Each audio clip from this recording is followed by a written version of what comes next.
son sicuro che per ogni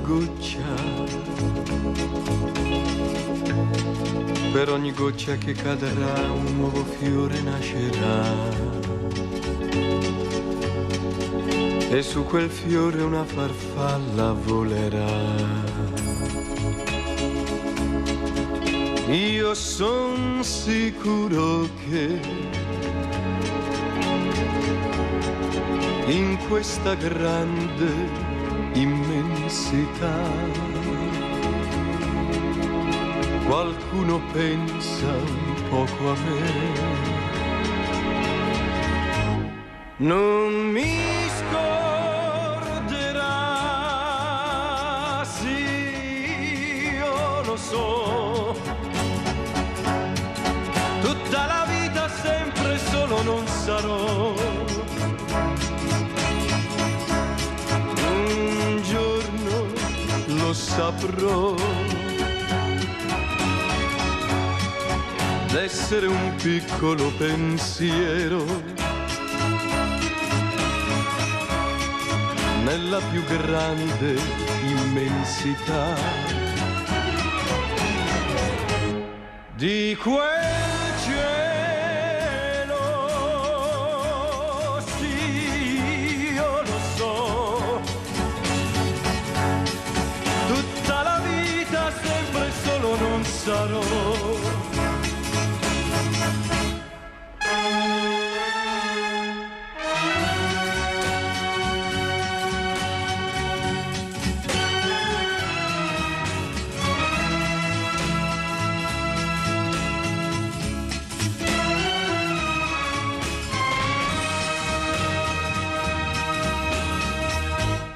Nell'immensità, sì, io lo so. Tutta la vita sempre solo non sarò. Un giorno troverò un po' d'amore anche per me che sono nullità. Nell'immensità.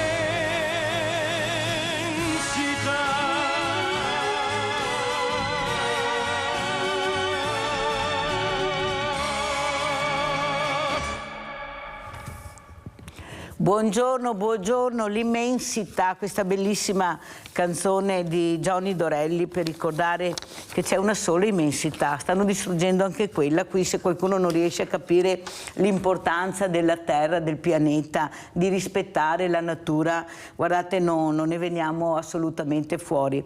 Io ieri sera sono ritornata, voi direte ma chi ti fa fare, è vero, però ho avuto una riunione importante a Villa Margherita e abbiamo terminato verso le ore 12 e sono ritornata a casa in bicicletta. È vero che il pericolo è dietro l'angolo, il nemico è dietro l'angolo, però insomma bisogna anche capire di fare qualcosa per non aver paura. E ho fatto questo quarto d'ora in bicicletta per arrivare a casa. E vi posso assicurare, primo, non ho trovato anima viva. Non è proprio nel pieno del centro storico, perché siamo appena fuori del centro storico a 5 minuti. Ho trovato pulizia, non c'era una carta in tutto il percorso che ho fatto, eppure abitato, ho frequentato durante il giorno, poi non ne parliamo, una bella illuminazione. Questo non è che perché voglio sviolinare, ma bisogna anche dire quello che c'è. Dopo, per carità, tutto non può essere a posto e perfetto, però dire che Treviso non è sicura ce ne vuole tanto, anche perché io sono una che gira, che vede e che confronta, guardando però con i propri occhi, non per sentito dire, andando a metterci il naso e vedendo. Perciò ieri sera pensavo, ma quanto fortunata sono. Dopo, per carità, se salta fuori uno da un fosso e mi salta addosso, cosa posso fare? Però, e ne vorrei sentire anche cosa ne pensa Silvia Zanetti, che abbiamo in presenza, che è insegnante di yoga. Grazie Silvia di essere qui con noi. Grazie dell'invito. Abbiamo collegato anche da Padova l'architetto Stefano Trevisani, atleta paralimpico tiro con l'arco a Tokyo 2020. Eccolo qua, buongiorno Trevisani, buongiorno, grazie Buongiorno. anche a lei di essere qui, che ci confrontiamo su tante cose questa mattina. Perché è anche da capire dove vivo, ecco, cosa ne penso della mia città. Ecco, ne parliamo appunto prima con Silvia Zanetti e poi di questa importante yoga, questa disciplina che è proprio una disciplina con delle regole che però ti fanno staccare la spina. Prego Zanetti. Ma io penso che sì, Treviso sia una città veramente sicura, assolutamente, è un gioiello, possiamo dire, veramente un salotto ideale, perfetto, pulitissima. Io ho viaggiato tanto e devo dire che qui c'è davvero una cura forte, molto forte per la città, appunto, e si sta davvero bene alla fine.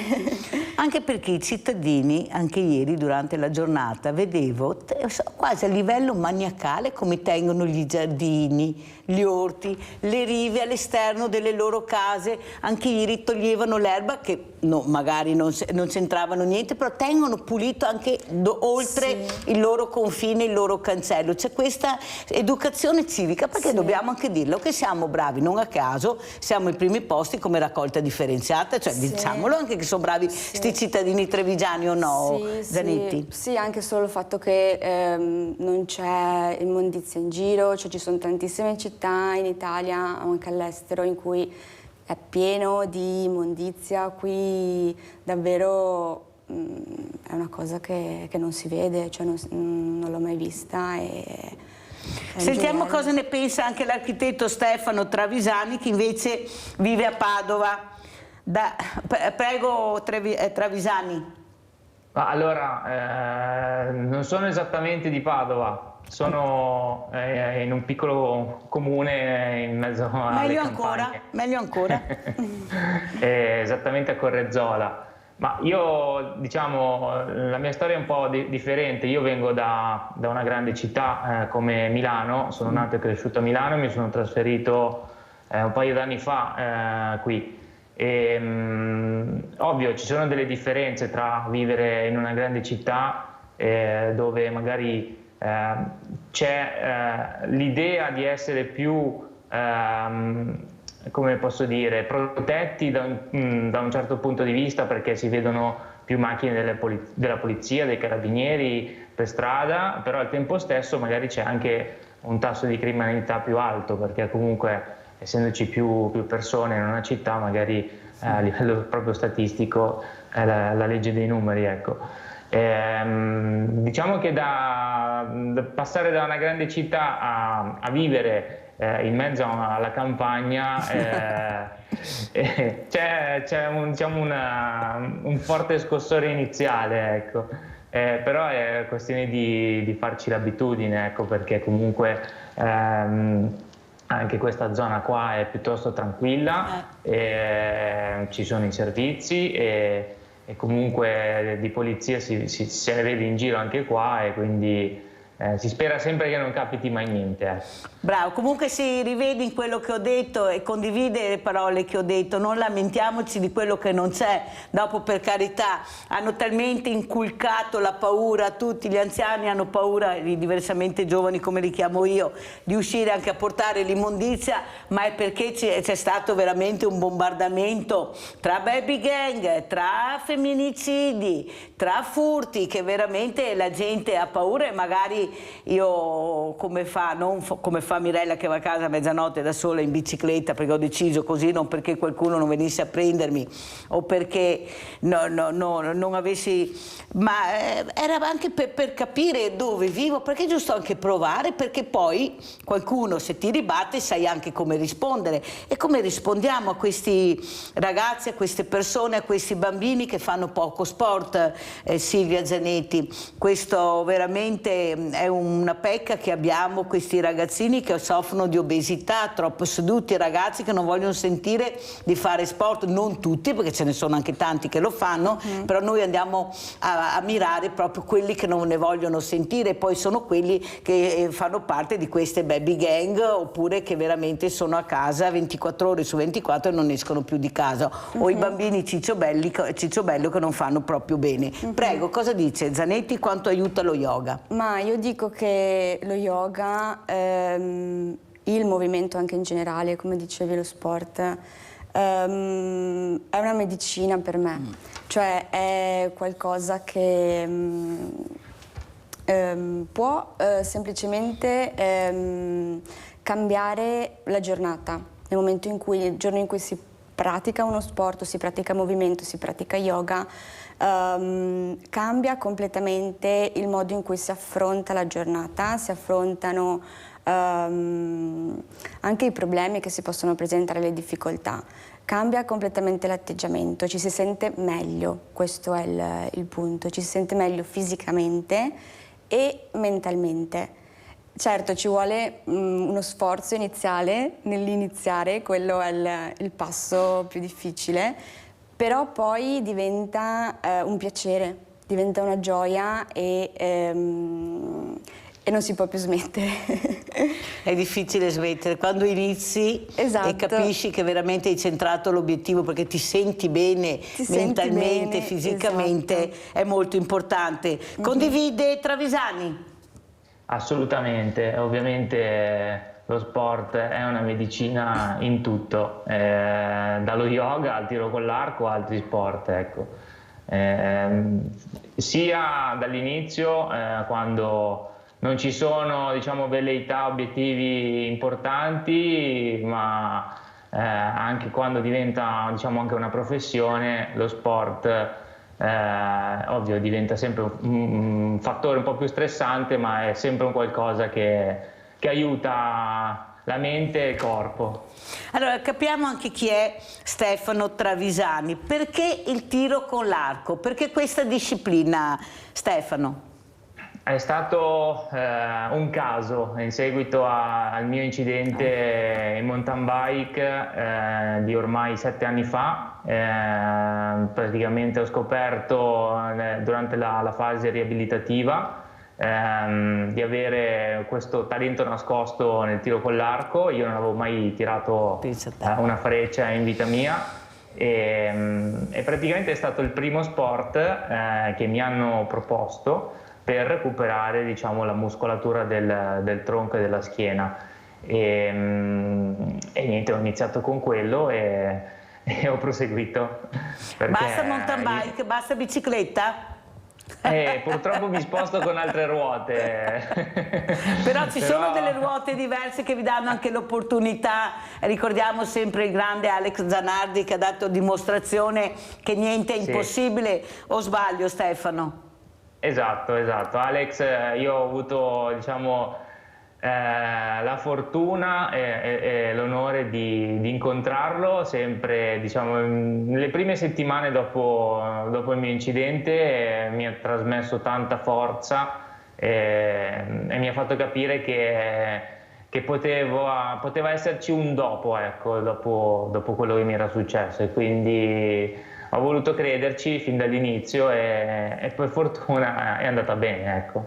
Ecco, mi fa molto piacere, guarda, veramente sono testimonianze importanti per quelli che ci stanno guardando magari e che non riescono a superare questo gap, perché non è sempre così semplice e così facile. Bisogna avere una famiglia che ti supporta, bisogna credere in te stesso, se sei molto fragile hai bisogno di supporto, non ce la fai da solo. Per quello io dico l'importante dell'inclusività, di fare squadra, di fare rete, di stare assieme, non di dividere i normodotati dai diversamente agili, come li chiamo io, perché fino adesso è stato così. Le Olimpiadi lo dimostrano, sono le Olimpiadi e le Paralimpiadi, non capisco il perché, è sport, stiamo tutti assieme, come dice Baby Vio, le palestre devono essere per tutti, non una palestra che ha qualcosa in più, le palestre devono essere per tutti. Cosa dice Silvia Zanetti? Però la mia domanda a Silvia è anche un'altra. Perché Silvia faceva l'impiegata? Sì. Siccome i giovani non hanno voglia di far niente, non hanno voglia di rischiare, così si dice, non è vero, è un'altra testimonianza anche questa mattina, invece Silvia vi racconterà che lei invece ha deciso proprio di dire: ma cosa ci faccio io in questo ufficio? Prego Silvia. Sì, io ho iniziato, quando ho iniziato la mia carriera, diciamo dopo l'università, per sbaglio forse, sono finita a lavorare in una grande azienda. E poi però dopo poco tempo mi sono resa conto, mi sono proprio chiesta: ma cosa ci faccio qua? E da lì è partito un po' un viaggio, no? Un viaggio di esplorazione, possiamo dire, che mi ha portato all'estero, mi ha portato in paesi più vicini, più lontani. Ad esempio, che paesi hai visitato? Sono stata nel sud-est asiatico, in Vietnam, Cambogia, Thailandia. Sì, no, proprio dietro l'angolo. No, sono andata lontana, sì. Poi ho vissuto all'estero, in Germania, e ho trovato in questo percorso lo yoga, che è una disciplina che mi ha aiutato tantissimo e l'ho fatta diventare adesso il mio lavoro, la mia missione, possiamo dire. Senti Silvia, quanto è importante uscire dall'ambiente che vivi, staccare completamente la spina con quella che è la quotidianità che hai normalmente, e vedere che ci sono altri mondi, usi, costumi, quanto apre la mente, e poi quando ritorni cosa ti rimane, perché non è più come prima, dopo quello che hai vissuto e provato. Prego. Certo, sì. Sì, allora andare fuori, cioè uscire, è fondamentale secondo me. Viaggiare è fondamentale, viaggiare nel senso di veramente viaggiare, cioè non soltanto fare il turista, ma proprio rimanere in un posto, fermarsi per un po' di tempo, capire come si vive lì, uno stile di vita diverso, modi di pensare diversi, schemi di pensiero diversi. Quello che ha lasciato a me è proprio l'apertura mentale, cioè il fatto di sapere che ci sono sempre delle opzioni diverse, quindi dà la possibilità di capire che c'è sempre un'alternativa. Questo è quello che mi ha lasciato di più, e quando sono tornata, cioè adesso, sicuramente mi porto questo tesoro dentro, pensare che in ogni problema, ogni difficoltà c'è sempre un'alternativa, un approccio diverso, un modo di pensare diverso per uscire o comunque per migliorare la situazione. Questo secondo me è fondamentale, cioè lo consiglierei a tutti. Stefano, hai sentito che belle parole ha usato Silvia Zanetti? Ecco, anche lo sport, specialmente a te, ha dato la possibilità di uscire, di volare, di fare anche, di visitare altri paesi, di provare nuove esperienze. Pensate, ecco, uscire da quella che è la quotidianità, specialmente dopo un incidente grave come il tuo, ma alla fine puoi dire: faccio tutto lo stesso, magari non tutto Stefano, però diciamo un bel 90%, o sbaglio? Ma direi anche il 98, dai. Grande Stefano, grande Stefano. No, assolutamente. Io adesso non è per esagerare, però appunto le parole di Silvia rispecchiano totalmente quello che è stato, diciamo, la mia situazione, il mio caso. Quindi sono uno dei tanti esempi, ecco, perché non è che sono l'unico. Bisogna ritrovarci in quei momenti per capire cosa si può fare, cosa no, però assolutamente c'è sempre un'alternativa, una soluzione a un problema in questo caso, quindi sono assolutamente d'accordo. Allora, io ieri, come quasi tutte le mattine, ho sempre qualche atleta, sia normodotato che diversamente agili. Ieri mattina ne avevo uno e la mia domanda, oppure anche una mia proprio riflessione, dicevo, per arrivare a questo, a queste medaglie, anche tanto sacrificio, tanto impegno. E lui mi ha detto, no, non è sacrificio, è un qualcosa che tu sai che puoi fare per raggiungere l'obiettivo, perciò non diventa un sacrificio, è un grande impegno, ma non un sacrificio. Condividi, Stefano? Sì, sono d'accordo, il sacrificio diventa passione, o meglio, non è un sacrificio se dietro a tanto lavoro c'è la volontà di farlo, perché un sacrificio è un qualcosa che insomma viene imposto o quantomeno uno non si alza la mattina e non ha voglia di fare. In questo caso è il raggiungimento di un sogno più che un obiettivo, perché nel nostro caso, quindi stiamo parlando di obiettivi di Paralimpiadi eccetera, è un sogno che poi diventa anche realtà, ma ovviamente dietro ci deve essere tanto lavoro, il sacrificio è secondario. Silvia? Sì, sono d'accordissimo. Secondo me la differenza sta proprio nel perseguire qualcosa che è allineato con noi stessi, no? Qualcosa in cui crediamo veramente, qualcosa sia allineato con i nostri valori, che con il nostro, io lo chiamo scopo, con la nostra missione di vita. Se si segue quello, se si segue quel flusso, non c'è sacrificio, è un impegno, sì, rinnovato giornalmente, perché poi ci sono anche giorni in cui magari non hai voglia, sei stanco, non hai energia. Perciò ora diventa un sacrificio, perché devi fare qualcosa che non vuoi fare. Ti devi un po' sforzare, però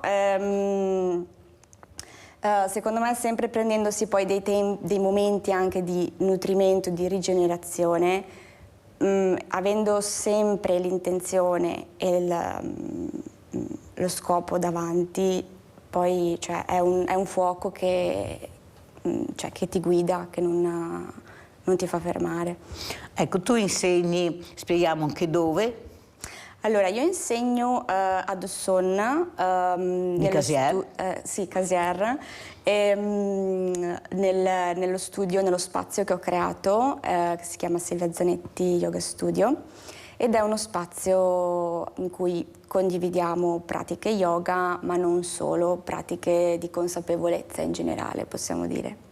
Ecco, io vedo che anche la nostra emittenti Media Nord-Est, con queste ginnastiche, vari tipi di ginnastica, abbiamo veramente un ascolto incredibile. Addirittura durante la pandemia noi veramente, e devo dire grazie a questa genialità che ha avuto anche Media Nord-Est, di far capire che se anche si era a casa da soli si poteva fare tutto lo stesso, si poteva fare ginnastica. Io mi ricordo gli anziani che chiamavano anche dal Friuli, dappertutto, mi raccomando la ginnastica, non smettete, grazie, grazie. Pensate, ecco, l'importanza di riuscire ad arrivare anche nelle case con queste bellissime discipline e far conoscere alle persone, anche diversamente giovani, che non si sentono più soli, che si muovono, perché vengono stimolati. Ecco, l'importanza di essere stimolati anche mentalmente, perché poi tutto parte da là, Certo, sì.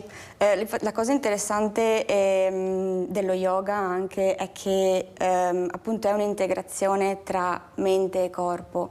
Si può partire dal corpo e si hanno effetti sulla mente, o si parte dalla mente e si hanno effetti sul corpo. È tutto connesso, no? La rigidità del corpo è rigidità nella mente e viceversa. Sì, quindi assolutamente importantissimo, secondo me, a tutte le età, veramente. E anche iniziare ad un'età più avanzata va bene e si possono avere dei cambiamenti veramente forti, impattanti. Allora io penso, e vorrei anche un giudizio tuo, Silvia, e anche di Stefano, che soprattutto nelle scuole, anche nelle elementari, ecco, queste scuole, li chiamo così, uso un linguaggio molto semplice perché a casa devono capire, perché loro non sono abituati a queste nuove parole, a queste elementari e elementari, perché comincia a dire diversamente. Noi abbiamo persone anche che hanno superato i 90 anni, è giusto fargli capire tutto quando si parla. Perciò il mio linguaggio è molto semplice. Da là iniziare a far capire l'importanza di parlare a se stesso, di sentire il tuo corpo, di ascoltare il tuo corpo. Forse avremo anche meno disagio giovanile, perché è da là che tu inizi a capire e a riflettere su te stesso. E i bambini sono molto curiosi, sono molto intrigati, o sbaglio? Sicuramente, prima si inizia a portare queste pratiche nella propria vita, meglio è, e sicuramente sono pratiche che possono riconnetterci con noi stessi, no? Cioè ascoltarci e oltre che calmarci, quindi saper gestire meglio le nostre emozioni, saper affrontare le situazioni della vita meglio, avere più risorse, quindi sì, assolutamente, anche da giovanissimi. Io ho incontrato lo yoga diciamo non prestissimo, cioè ero già adulta, però magari l'avessi incontrato prima. Avete capito? Cosa ne pensi, Stefano, di quello che ho detto io e di quello che ha detto la nostra Silvia? Allora, se devo trovare un'analogia con il mio sport, io invidio tantissimo magari una mente controllata, ecco, perché la mente nel tiro con l'arco è quella che ti fa vincere o perdere. E assolutamente, se si fosse introdotta prima una disciplina, insomma, anche fin da piccoli, che aiuti a capire come la mente funziona e a non identificarsi in tutti i pensieri che la mente produce costantemente, sarebbe, diciamo, stato molto più utile, ecco. Però insomma è una cosa che poi con il tempo bisogna imparare a fare. Ecco, sì, anche perché noi abbiamo, specialmente quest'anno, un numero di suicidi di ragazzi che fa impressione. Guardate che veramente hanno inserito questi psicologi all'interno, ecco, delle classi, delle scuole, perché è un numero che impressiona. Però io penso che purtroppo, come si fa quasi sempre in Italia, si parte sempre dal tetto e mai dalle fondamenta. Ecco, invece bisogna iniziare a partire dalle fondamenta se vuoi migliorare. Sì, ma i genitori, ho capito i genitori, ma se uno non ha la fortuna di avere i genitori, la scuola e gli insegnanti, i docenti possono fare quello che possono fare, perché anche loro specialmente in questo periodo molto delicato, avete visto, devono combattere con dei genitori che veramente è dell'assurdo, e difendere l'indifendibile a volte veramente ci domandiamo anche noi, ma che genitori sono? Non tutti, ma ce ne sono. Allora capite bene che intanto questo ragazzo cresce, ha bisogno di risposte immediate. Allora cosa facciamo? È là il problema. Vogliamo capire che dobbiamo partire dalle fondamenta e iniziare quando il bambino è piccolo, che è una spugna che apprende, per cercare poi di non ritrovarcelo a 12, 13, 14, 15 anni che fa degli atti incredibili, perché o non ascolta il suo corpo e la sua mente, non riflette. Ecco, l'importante è questo, partire dalle fondamenta, Silvia, sì. Perché a furia di dirlo speriamo che qualcuno riesca anche a ascoltare, non solo a sentire, ma ascoltare, visto che abbiamo la possibilità di farlo. Prego. Sì, io farei praticare almeno 5 minuti di meditazione ogni mattina a tutti i bambini, ragazzi, e sicuramente la situazione migliorerebbe, perché sì, darebbe un senso anche di unione, no? Di essere qualcosa che fa parte di una parte di qualcosa di più grande, no? Semplicemente questo, 5 minuti di meditazione ogni mattina, anche i bambini, e cambiamenti secondo me sarebbero radicali. È fondamentale. Cosa ne pensi, Stefano? Tu ascolti il tuo corpo, Stefano? Ascolti il tuo corpo? Non quanto dovrei farlo. Perché non hai il tempo, allora? No, è che è una, come posso dire, è una questione di disciplina anche lì, bisogna volerlo fare e tante volte sei perso nelle dinamiche della giornata eccetera e non ti accorgi che magari stai respirando male, stai pensando, stai facendo una cosa e stai pensando a tutt'altro, quindi non sei focalizzato su quello che è il tuo compito, sull'obiettivo e quindi praticamente fai il doppio della fatica oppure butti via tutto il tempo che ci stai mettendo per fare quella cosa lì. Quindi l'ho provata recentemente, è stata una cosa che ho introdotto recentemente anche io, tecniche di respirazione, meditazione, che poi se uno non ci crede magari le vede anche con un occhio un po' scettico, però effettivamente funzionano. Quindi sono assolutamente d'accordo. Guardate che sono parole molto importanti per quelli che vi ascoltano da casa, perché anche se arriviamo a una sola persona che non l'ha mai fatto, è già un obiettivo raggiunto. Sì. Ecco, ascolta il tuo corpo, impara veramente a capire cosa ti chiede. È come quando ho avuto quel pittore che ha detto: sapete, quando io visito anche altre mostre, non solo la mia, mostre anche importanti, vedo questo fiume di persone passare davanti a questi quadri, a queste statue e si soffermano pochissimi secondi. E tra me dico: ma fermati, guarda il quadro che ti parla. Lui ti sta facendo delle domande, cerca di rispondere e poi lo trovi più avanti a prendere cartoline, a prendere la maglietta, il vaso e la sta un'ora. E non riesci a capire invece nel momento che passa e che guarda un quadro o la statua, l'importanza di quello sguardo, di sentire il quadro, di partecipare. Fai qualche domanda che lui ti risponde.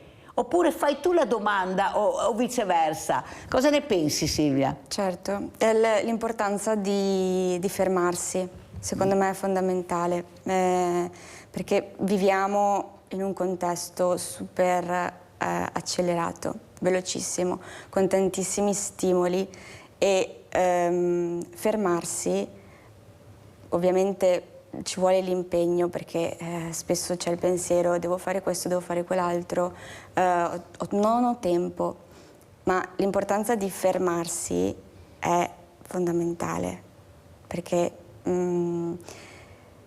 chiarifica la mente proprio, cioè crea spazio nella mente. Nel momento in cui ci fermiamo, se prima di fermarci pensiamo di non avere tempo, troppe cose da fare, troppi problemi, dopo siamo rigenerati, sappiamo quali sono le nostre priorità, quali sono le nostre intenzioni e apprezziamo anche tutto molto di più, siamo molto più grati. Quindi che sia un quadro in una mostra o che sia la natura, io per esempio sono molto legata alla natura, è fondamentale ritagliarsi dei momenti per fermarsi. E a questo punto noi dobbiamo fermarci perché abbiamo la pubblicità e voi a casa riflettete e ascoltate il vostro corpo e la vostra mente in attesa che noi riprendiamo. Pubblicità.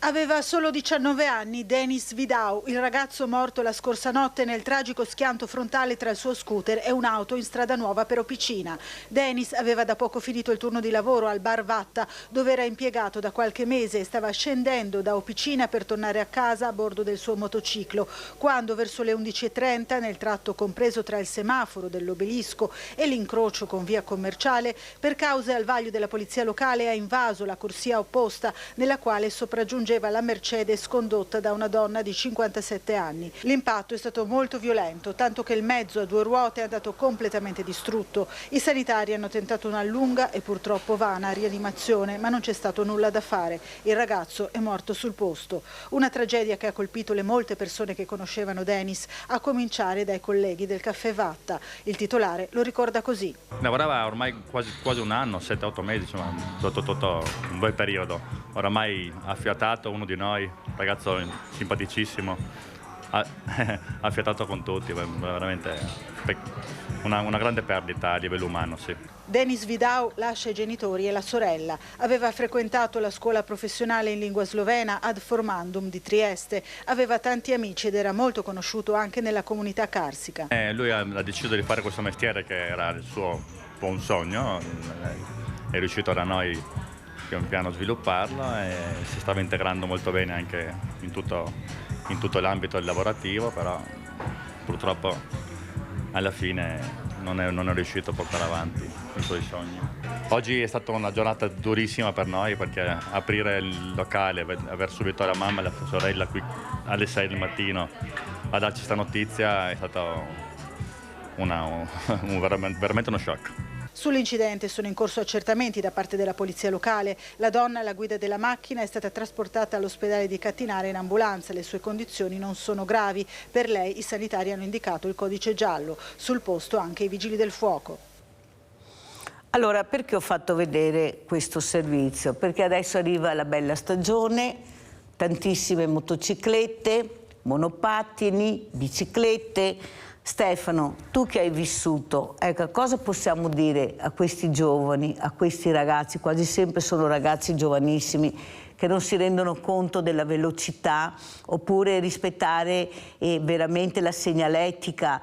Noi vediamo tutti i giorni quando usciamo di casa, è una cosa incredibile, non c'è educazione civica in questo, non ci sono rispetto delle regole, perché pensano di essere sempre, come ha detto quella mamma, dei numeri 1. A me non capiterà mai, posso fare, posso correre perché a me tanto non capita, e poi invece, come ho detto prima, magari il nemico è dietro l'angolo. Però se tu vai piano, se stai attento, ecco, può essere molto utile, puoi farti molto meno male. Cosa poi può capitare, per carità? Cosa vuoi dire? Tu che hai provato e veramente fortunatamente ti è andata anche bene, perché sei qui con noi a parlarne, ecco, cosa vuoi dire a questi ragazzi che non si rendono conto, magari dopo mesi, che non prendono più la motocicletta in mano magari, oppure la bicicletta, le strade sono pericolose, non abbiamo le piste ciclabili dappertutto, ne hanno fatto tante, ma le barriere architettoniche, prego.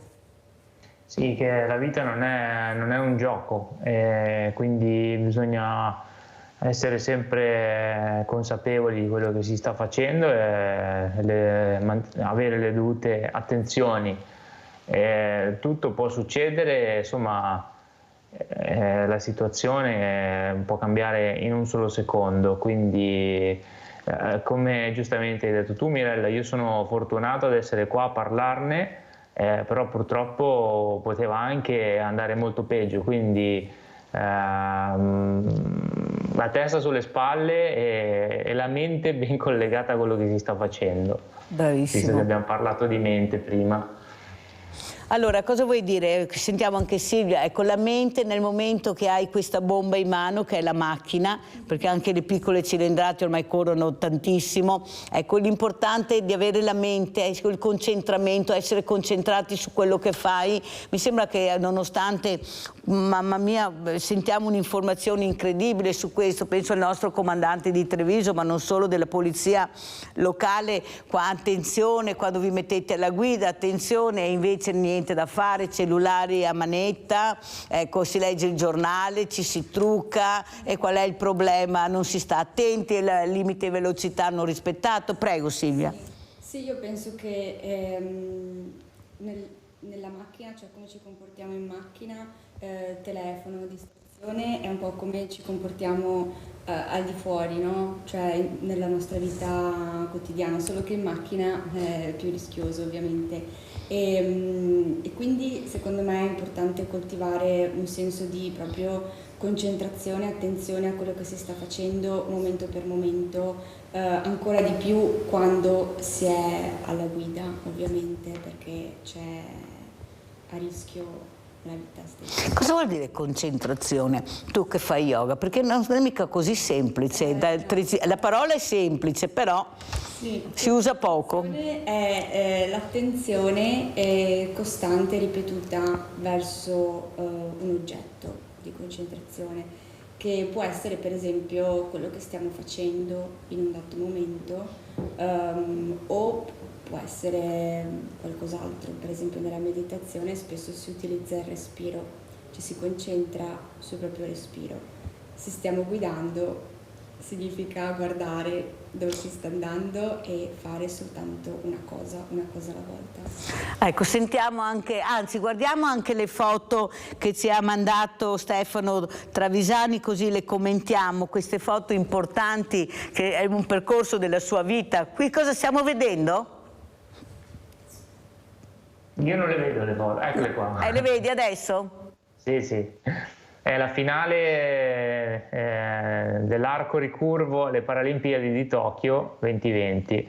Finale persa purtroppo per un punto, però abbiamo portato a casa un argento che non era scontato e che vale come un oro per quanto mi riguarda. Bravissimo.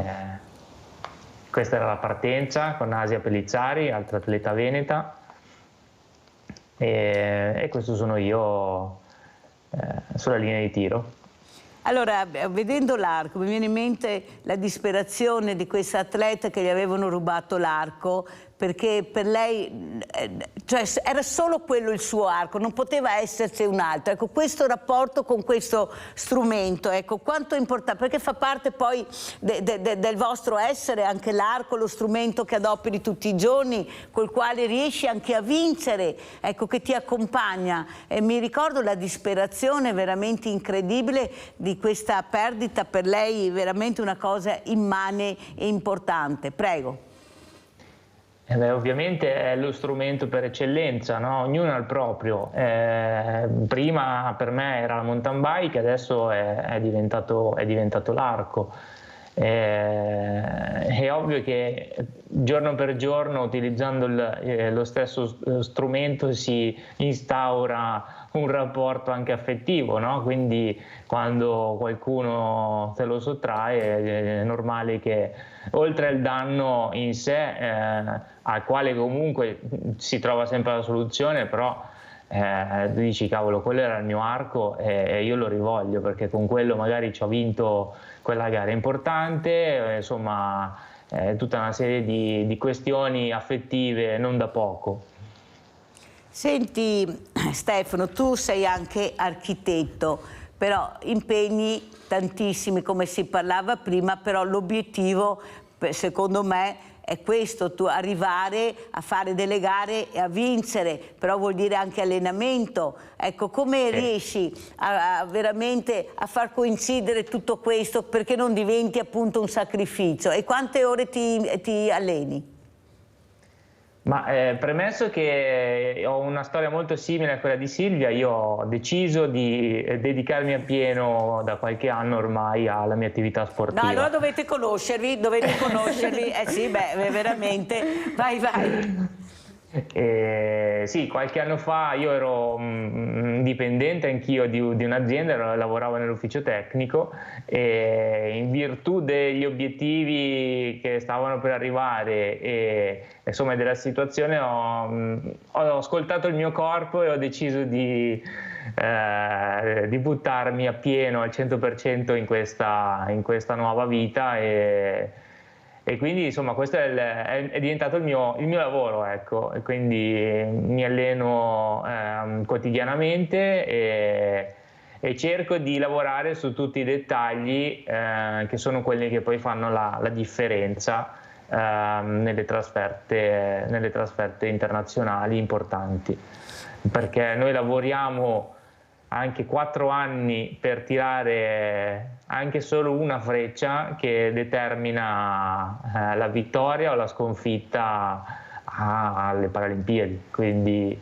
4 anni è il tempo, diciamo, ideale. Tra Tokyo e Parigi purtroppo, per fortuna, invece manca solo un anno, ecco, perché ci siamo quasi, quindi... Allora, un'altra domanda che volevo farti, adesso c'è questo problema che sembra che i soldi del PNRR non possono essere spesi per fare questo bosco dello sport che doveva, ecco, nascere a Mestre, come diceva il sindaco Brugnaro, importantissimo, perché non è a questo che devono essere destinati i fondi del PNRR.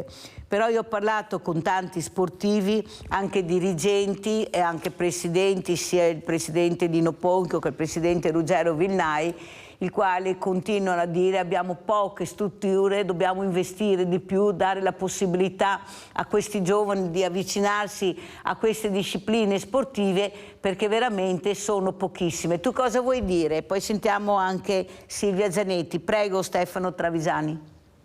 Che senza centri di aggregazione sociale poi alla lunga vengono fuori i problemi di cui parlavamo prima, quindi avere delle strutture che danno la possibilità ai giovani di fare sport è assolutamente importante, quindi spero che si trovi una soluzione in questo. Sì, magari anche, visto che abbiamo tutti questi grandissimi industriali, magari andare anche dal privato che creda nei giovani, chi investe in questi ragazzi che hanno portato a casa, voi avete portato a casa 69 medaglie, cioè avete portato alto all'Italia 69 medaglie, ricordiamocelo, perciò bisogna investire, bisogna credere nello sport, o sbaglio Silvia? Esatto, cioè qualcuno, sì. Ho capito che oltre le ville, perché questi ha tante ville che non so neanche come chi fa, cioè ville dappertutto, non so, io faccio fatica anche a frequentare, sono sempre via, ma è quella, poi arrivi. Ecco, cosa vorresti dire tu a queste persone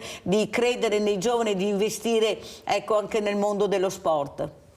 Sì, che sicuramente è appunto un investimento che non soltanto porta benessere e valore per le persone, per i giovani, ma è anche secondo me un investimento economico che poi darà dei frutti in futuro, perché comunque facendo sport, muovendoci, stando insieme si starà meglio, quindi ci saranno in futuro meno, diciamo, situazioni difficili da affrontare, problemi, malattie, quindi investire nel benessere, secondo me in generale, che sia il movimento, benessere mentale o fisico, è un investimento che ripaga. Tu hai girato il mondo, Silvia Zanetti, sì. Mi soffermo su quello più vicino, che ho vissuto in Germania. Come funziona là? Cosa hai visto? La diversità? Ecco, tu che fai questa disciplina. Questa è una domanda interessante, sì, secondo me. Diciamo che lì... in Germania? Sì, in Germania, io ho vissuto a Berlino. C'è molta attenzione per la struttura delle cose, l'organizzazione, il vedere le cose in prospettiva, mettere delle priorità. Anche dare importanza al benessere, nel senso di equilibrio lavoro, vita privata, perché comunque se vogliamo muoverci, vogliamo fare yoga, vogliamo occuparci di noi stessi o fare sport,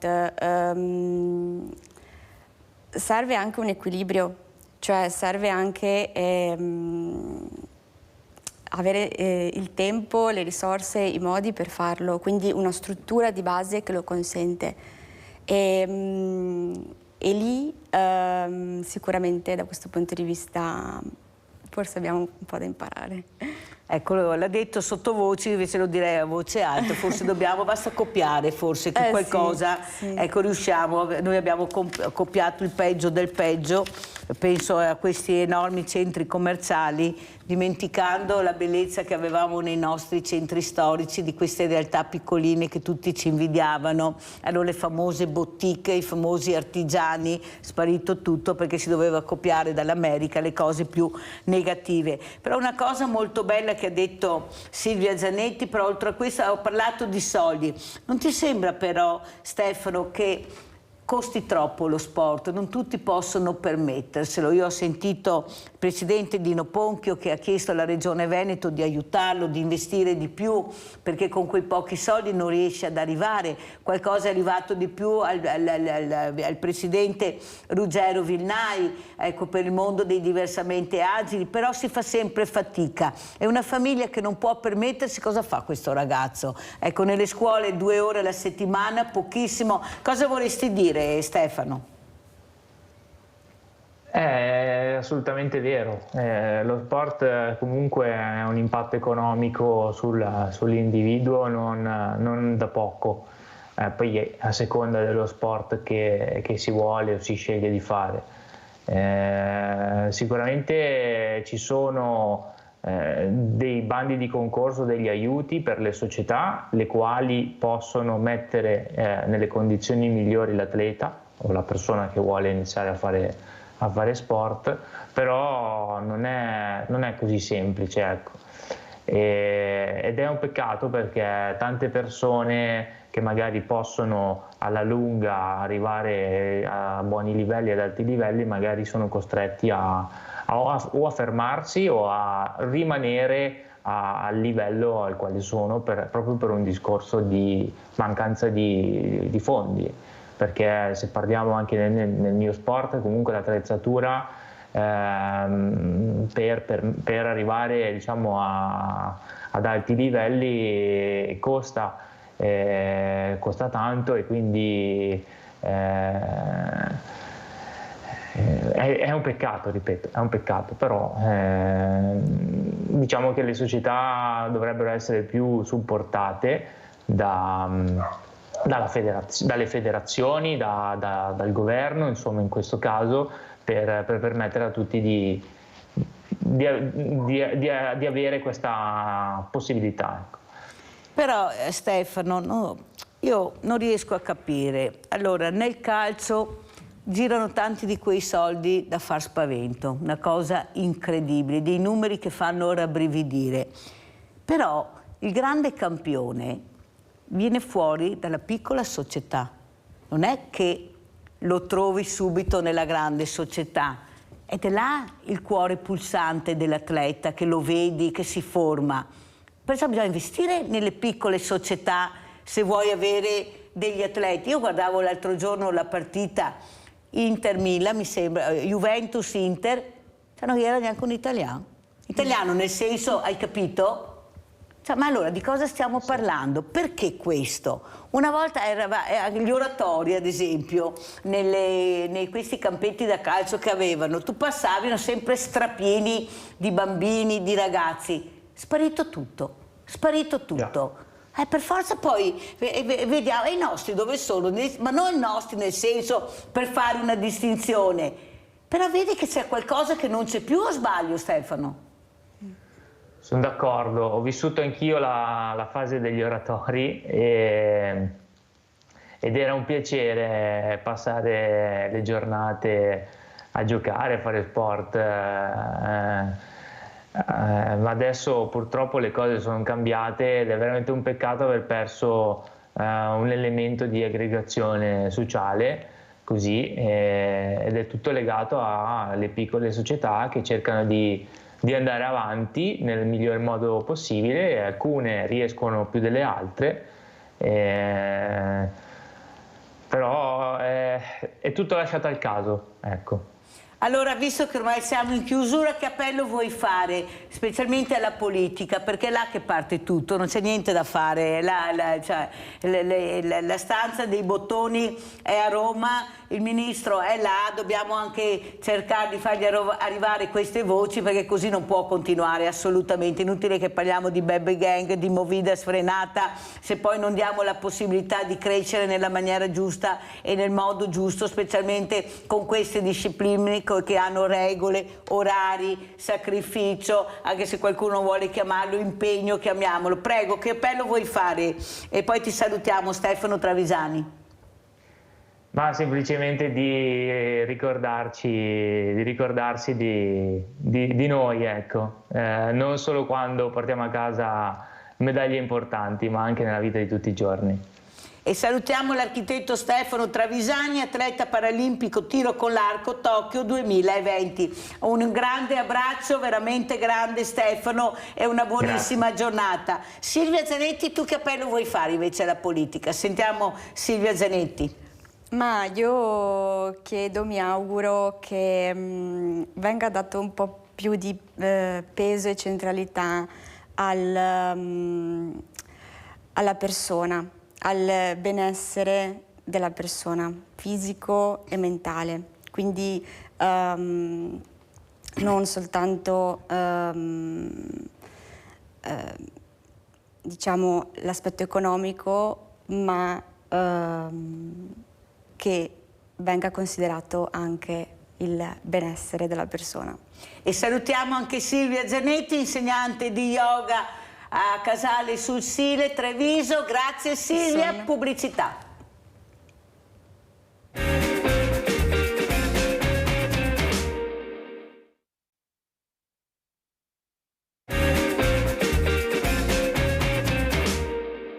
Sono le figlie di un grande mio amico, Romeo Martillon, partigiano. Sono arrivate da Crema per portare a Treviso il saluto del papà al partigiano Ettore Bragaggia, in ricordo delle tante azioni fatte insieme dal 43 al 45.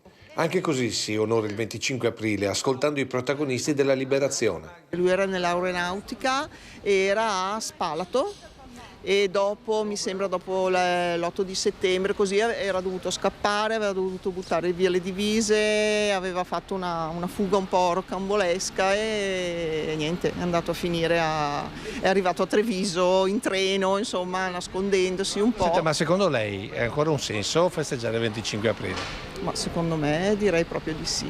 Una certezza che è granitica, soprattutto in chi ha vissuto quei giorni scegliendo da che parte stare. Che tanto lottare per dare la libertà agli italiani ed è tanti che non riconosce questa data, non è vero? E forse è colpa anche nostra di gruppi partigiani, i libri di testo che nella scuola non dice niente, non è vero?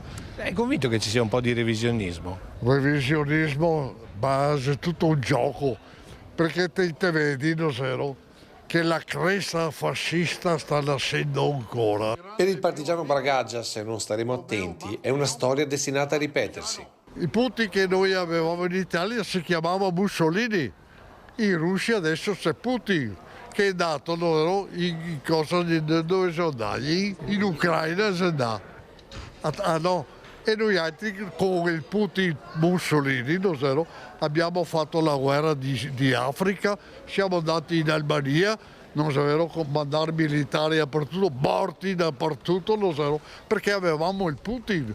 Ed ecco perché, dall'altezza quasi centenaria dei suoi anni, il partigiano Bragaggia è convinto che la liberazione non può essere solo una festa italiana. Dovrebbe essere europea, perché cosa è un insegnamento? Perché è stata una conquista che deve essere ricordata anche dagli altri. Ed è con noi Ettore Bragaggia, eccolo qua, partigiano, fieramente partigiano, l'abbiamo anche sentito, 97 anni fatti a febbraio, una mente lucidissima, ma soprattutto una memoria vera. Salutiamo anche Placido Mondin da Pago del Montello, coordinatore Casa dei Giacinti. Buongiorno Mondin, ha visto che bella compagnia abbiamo questa mattina? Buongiorno a tutti, bellissima compagnia, certo. Sì, un partigiano vero, dice lui. Cosa vuoi dire? Dopo aver sentito queste testimonianze, ma soprattutto questa 25 aprile sì, 25 aprile no, scusate se parlo forte, ma ho un udito un po' più sottile, perciò noi parliamo forte. Vai Ettore. No, il fatto è questo, non è vero, che parla tanto, non so vero, che la Russia ha invaso l'Ucraina, e quando che i suoi, come si chiama, comandanti di allora, che ha invaso l'Europa dappertutto, ha sempre trasmosso, andava ben così. Adesso perché la Russia ha invaso via seguito qua, non si è coerenti, bisogna essere coerenti, ecco. Partigiano, noi altri giovani, perché abbiamo incominciato che avevamo 16-17 anni i primi gruppi antifascisti. Perché? Perché prima eravamo balilla, ma non sapevamo niente cosa che vuol dire la libertà. Dopo un poco a volta il cervello si è schiarito e abbiamo capito cosa che vuol dire. A noi altri non potevamo parlare. Qui che parlavano c'era chi era più anziani di noi altri e rimandava in prigione o in esilio, non c'era in via del seguito. Ecco cosa che vuol dire, perché ha votato e perché i partigiani hanno lottato. Perché ci sia la libertà e rispetto non c'era degli altri, sempre in democrazia, rispettando. Per l'amor di Dio, adesso gli anarchici non so cosa chi voglia, e ora sporca i muri dappertutto e via di seguito, che non vuol dire, non è da rispettare, perché bisogna che viva in libertà, ma libertà per ora e anche libertà per gli altri. Visto che sei partito il centralino, sentiamo anche la nostra Maria da Bovolenta. Vai Maria! Ciao Mirella, ciao. E buongiorno al tuo ospite. Mamma mia che ospite che hai! L'ho visto ancora 2 o 3 giorni fa che l'hanno intervistato con le 2 signorine che il suo amico erano assieme e dopo si sono perse di vista, come succede sempre quando c'è questa unione tra militari, roba. Ecco, e niente, io volevo dirgli tanto complimenti al Signore, soprattutto l'età giovane che ha, perché è un giovanotto, neanche il confronto di giovani di adesso. Che sei un giovanotto, ha detto Maria. Sì, perché ho sempre lottato. Sì, guardi, veramente complimenti, e sa cosa deve fare lei? Deve con i professori raccontare la storia a questi giovani che hanno una testa da cavolo, mi scusi se sono andata un po' alle righe, però insegnare la vera storia come lei è una storia vivente. Pensi che io è morto dopo Minella, 2 o 3 anni fa è morto mio zio che era un ex carabiniere, aveva il tatuaggio che gli hanno fatto quando è stato preso a coso, ecco, i tedeschi là, è morto che aveva 98 anni 3 anni fa, sa signore, quindi adesso avrebbe 100 anni, ma sa cosa mi ha raccontato mio zio? Non le dico, guarda, le vere storie la sapete voi e nessun altro, i professori sì, per aver sentito, letto, ma i libri non contano tanto la verità, sa? Glielo dico io, voi siete la verità, siete la grande storia. Arrivederci signore e un buon proseguimento e complimenti, prosegua così. Grazie Maria da Bovolenta, te ganna fan, Ettore, ha senato fan, a te sostiene. Ha detto che te ganna andare nelle scuole a raccontare ai giovani a storia che ti te ha vissuto e che ti sa, perché questa è la storia vera. Lo so, ma diciamo, aspetta che mora tutti. Devo dire ancora anni fa, no? Invece intanto gran sbaglio che i giovani non sa niente dell'ultima guerra mondiale, niente. Tanto sai che ho detto ancora, dopo va a fare svastiche sui muri e non sa cosa che vuol dire la svastica, che vuol dire centinaia di morti, non so e via del seguito. E ora ho detto, nel libro ci sa sufficiente se stampa almeno il libro di scuola, no? Ma ne stampa anche quello. E quando sei avesse da fare, finché se vivi chi che ha vissuto in quel periodo, invita qui a scuola. Perché ora è voce viva come che te dicevi, no? Ma Se non c'è volontà politica non c'è niente da fare. Allora sentiamo anche cosa ne pensa il nostro Placido Mondin, coordinatore della Casa dei Giacinti di Volpago del Montello. Lei invece che sta cercando di supportare questi diversamente giovani, come li chiamo io, con queste strutture importanti, ma soprattutto coordinando. Ecco, andiamo a vedere anche cos'è la Casa dei Giacinti, così riusciamo a capire chi abbiamo ospite questa mattina. Andiamo col primo servizio.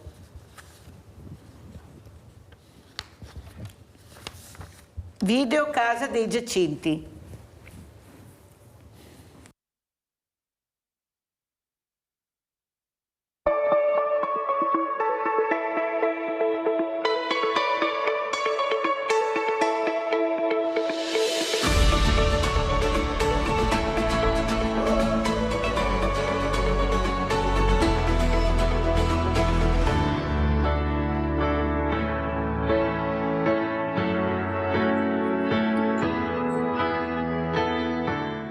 La Casa dei Giacinti è una comunità alloggio per persone adulte dai 18 ai 64 anni che si trova a Volpago ai piedi del Montello.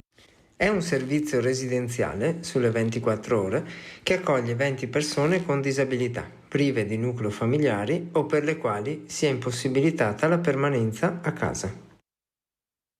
Le persone che vivono in Casa dei Giacinti ci vengono affidate dal servizio disabilità dell'ULSS 2 Marca Trevigiana. Le disabilità delle persone presenti in Casa dei Giacinti possono essere congenite dalla nascita o acquisite, fisiche e intellettive psichiche. Da qui ne deriva un intervento personalizzato per ciascuna persona. In Casa dei Giacinti lavora un'equipe di 21 persone gestite dalla cooperativa Vita e Lavoro. L'intervento educativo assistenziale prevede la presa in carico globale della persona, supportandola in tutte le sue necessità.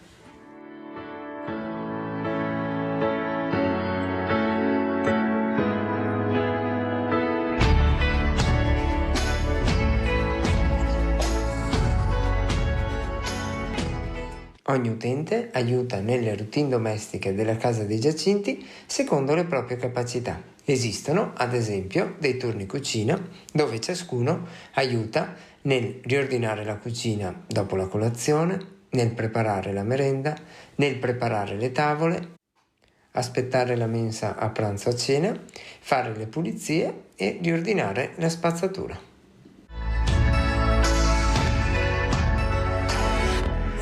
Il personale svolge un lavoro di supporto e mai di sostituzione all'utente.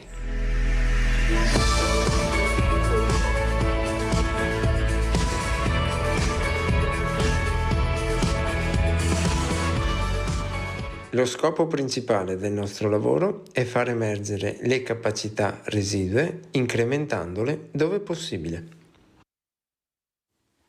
Durante la permanenza in comunità è fondamentale per noi far sentire la persona a casa propria.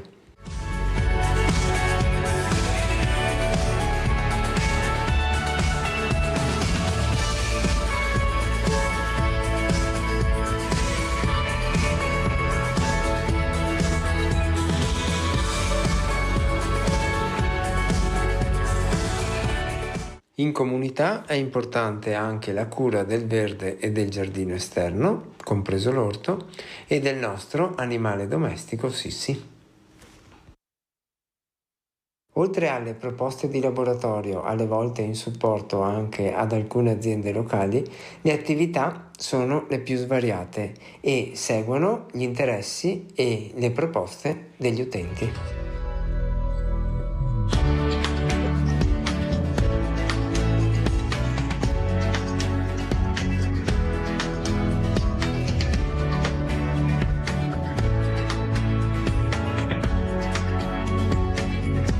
Anche nella convivenza delle persone e nella gestione dei rapporti interpersonali si predilige uno stile di tipo familiare.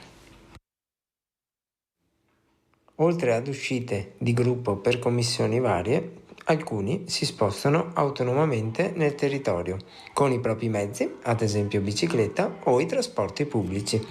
Fondamentale per la comunità alloggio il rapporto con il territorio, soprattutto con il nostro paese.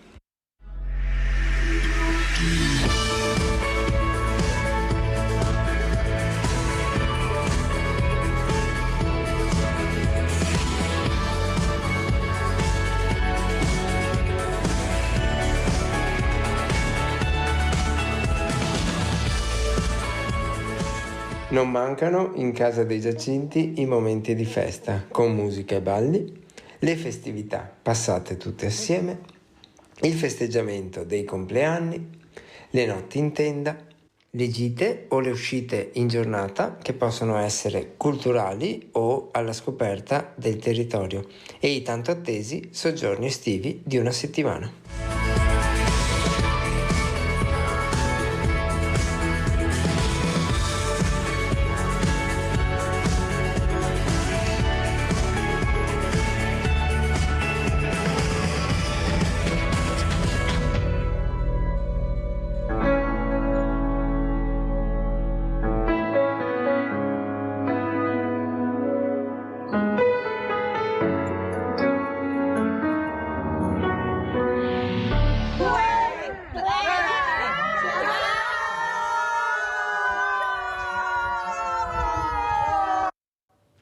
E come non parlare anche questa mattina di inclusività?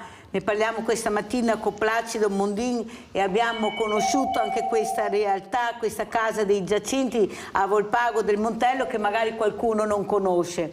Ma soprattutto la mia domanda è questa e mi fa molto piacere l'importanza dell'inclusività, della quotidianità che deve essere per tutti. Sono persone con nome e cognome che hanno il diritto di essere trattati, chiamati per nome e non con quella parola che purtroppo ancora ci portiamo avanti perché molti la usano ancora, che è disabile. No, è diversamente agile. Perciò complimenti Mondin.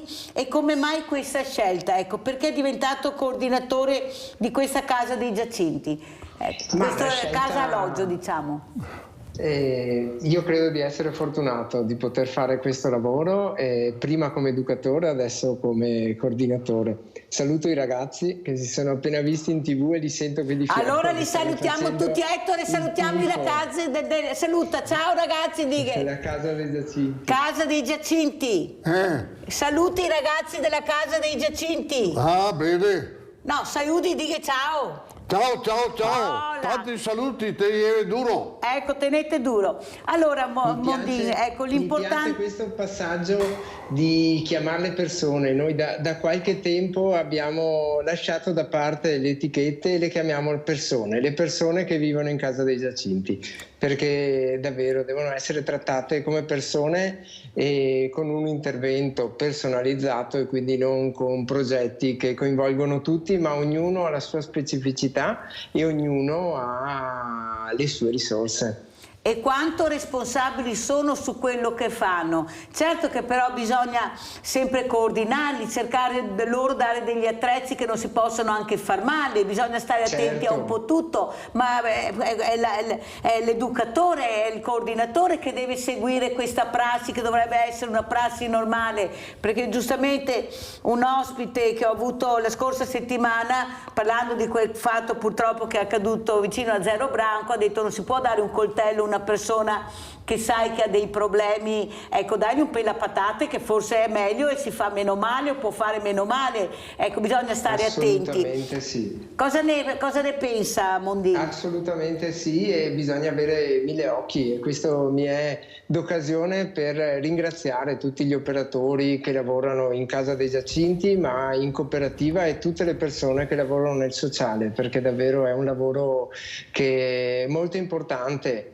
Sentivo prima cosa potrebbe fare lo Stato per tutto quello che non è produttivo. Secondo me bisognerebbe dare più visibilità a tutto quello che non è produttivo, perché in un mondo dove sembra che la produttività e il denaro comandi, ci sono queste realtà, lo sport, che sono invece fondamentali per le persone. Allora condividi la prima parte, ti do del tu Placido, perché ragioniamo alla stessa maniera. Poi io faccio parte del mondo del volontariato, perciò mi viene normale dire questo alle persone, a questi educatori che veramente ce la mettono tutta per migliorare la qualità della vita di queste persone. Ma adesso sentiamo, Placido, cosa ne dice il nostro Ettore Bragaggia, perché Ettore, 97 anni, è da solo a casa, indipendente, non vedi un figo secco, ma si muove dappertutto lo stesso. Ti daresti su una casa alloggio? No. No? Perché? No, perché dove vivo ho ricordi via di seguito. E alla mattina mi muovo, non so vero, che vado in centro, al pomeriggio se voglio in centro e vivo nel mio ambiente. A una certa età, non so vero, è duro abituarsi a vivere fuori dall'ambiente dove che te hai vissuto. Ma forse non è perché, Ettore, che abbiamo visto poco di quello che è veramente queste case alloggio e conosciamo poco. E ti si torna a visitargliene qualche d'una?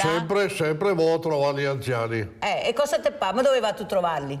In casa albergo. In casa albergo. All'Isra? Sì, a Fiera. E non te ne risi insieme? Ma mi dice più se che te sta fuori, più contento te sarai, mi fa. Perché quando ti vedi dentro si finisce. Ma Lui si muove più. Perché mica voglia? Non mica voglia, sai di dare qualche cosa per chi stare quieti, così il personale non sta quieto anche io. E quando che mi vado a trovarli che ne porto sempre caramelle, alle donne più che altro che agli uomini, e se a tutte che dormire. Bene, tu sei che avevo portato in sigarette, tutte contente che tu abbiamo, se no dorme tutti. Senti, però mi vedo che vado a trovare questi qua, dopo andando dentro te conosco altri, non so che prima ti vedevi fuori. No, altri si dice incancari, ha cambiato completamente, non ragiona più. Ragiona diversamente, ecco. Sei interessante per chi ti dice te metto intanto sei alla Weiman, come che altro che mi è un amico che era a scuola assieme, ad esempio, e stava bene, era il dirigente in provincia di Treviso, e a sua casa, tutto quanto contento e via dicendo. E i familiari, la figlia, il figlio che sono lì, e ha detto ma qua allora in modo io ho messo in casa albergo che dopo andavo a trovarli e prima si è morto io e dopo contemporaneamente si è morto anche io. E a sua casa può stare bene anche economicamente, non è vero? Ma io vivevo in questa casa, ma non si è opposto ai figli. Allora Ettore, ritornando, dopo sentiremo anche come commenta Placido Mondin queste parole, però Placido Mondin ha fatto vedere un'altra realtà che non corrisponde a quella che ha raccontato Ettore Bragaggia, una realtà diversa, molto importante, e se non ci fosse dovremmo inventarle per qualcuno. Ettore, ma quello che io volevo capire, ecco, questo incontro con queste due ragazze, figlie di questo tuo caro amico sì. Ecco, cosa vuol dire? Ecco, incontrarsi dopo tanti anni e rivivere la storia vera. Madonna, io lo vedo perché è un anno di più di me, non è vero, povero figlio. E queste figlie, non so, io abitavo a Treviso, già impiegai il catasto a Treviso. Dopo ho conosciuto una da Crema, e abbiamo andato vicino ai suoi familiari e ora da Treviso si andava a Crema. A Crema dopo si è sposato e ha queste due figlie, non so che adesso è grande, e era un grande amico. In tempo di guerra, quando che mi sono rientrato dalla montagna con restreamento in Consiglio, mi ero presentato al gruppo partigiano di allora, non so vero, e il guiditore chi mi aveva visto fuori che sono andato ai campi perché era il mitragliamento, mi aveva visto e mi ha detto che viene torme e ora mi ha detto te vai in quel posto e te presenti al corpo di guardia che dei altri amici che abbiamo mandato io. Difatti mi sono dato in questo corpo di guardia, non so vero, e quando che sono andati i fascisti, dice ma sto qua è sotto noi altri, e me sa libero. E ho conosciuto questo Romeo Martillon. Che sei Udemo? Sei Udemo? Ciao Romeo! Non sta pensando che Sofia... ma Sofia sa che te si qua. Ascolta, Ettore, una roba importante che questa mattina volevo capire, perché mi ho ricevuto anche altre telefonate da telespettatori e che diceva non serve ricordare il 25 aprile i giovani perché tanto non ne frega niente, ne vuoi sapere che non ne va davanti e non ne va indrio. Ti cosa ho voluto dire? Per fare Italo Guglielmo, anzi Italo Guglielmo si sta cagadito questo. Il fatto è questo, che non sa niente di quello che è successo, perché i giovani bisogna fargli capire ora. Dopo prenderà anche un'idea che sia stata questa o l'altra, ma si rende conto come che era. E ora devi anche lo stimolo da darsi da fare perché le robe continui bene. Se non sa niente, non sa cosa che vuol dire star bene. Perché i nati già nel bene, te vedi chi porta a scuola, chi ha 3-4 anni, chi va all'asilo nido, li porta in macchina, dopo va alle medie, gli porta in macchina e li porta a casa. Sti fioi non sa niente della vita, dopo va in appartamento, non si rompe mai i ginocchi come che noi altri quando che erano giovani. Cosa viene su? E secondo te andarissi in guerra, se adesso scoppiasse la guerra, andarissi sti giovani in guerra, che adesso l'amore per la patria e la libertà, secondo te andarissi i giovani di adesso? Sì. No, ma i giovani di adesso, ti so che te ci sia anche sta. Ma il fatto è questo, che in Daria si sapesse cosa che vuol dire, ma non sa niente no, cosa che vuol dire che mancanza della libertà. Come che ho detto nell'intervista che mi ha fatto Lucio, no? E ho detto, perché noi altri abbiamo sempre avuto un Putin e ho detto il Putin che avevamo noi altri era Mussolini, il Putin che è in Spagna era Franco e a tu in Germania era chi c'era Hitler, tutti avevano un Putin, non so vero, che andava solamente a conquistare. L'unica roba che abbiamo avuto noi altri di difesa c'è stata la guerra del 15-18 che abbiamo difeso Treviso, il Piave e via di seguito. L'unica roba di difesa. Se no, con Putin Mussolini, noi altri abbiamo fatto solo che guerre di conquista. Siamo andati in casa degli altri a rompere i tavernei, ostia. Sentimo Luciano da Desenzano del Garda. Ciao Luciano, ben arrivato. Mirella, ciao. Ciao. Buongiorno signore a tutti gli ascoltatori. È un po' di tempo che non ci sentiamo e io, Mirella, prima di tutto non voglio criticare nessuno, naturalmente. Io sono antifascista, antinazista e anticomunista viscerale. Io sono venuto a casa dal militare, Mirella, ascolta, lasciami parlare 2 minuti, tra parentesi, il 25 aprile del 68, dopo 15 mesi, meno 8 giorni di militare. Mirella, ho fatto 10 mesi a Cuneo, autista, e 5 a Torino. 2 giorni prima, da Torino, mi sono tornato a Cuneo e sono partito con il mio amico Verzola di Portese, vicino di paese, no, qua, e l'altro amico Daniele. Ma una cosa, anche al signore naturalmente,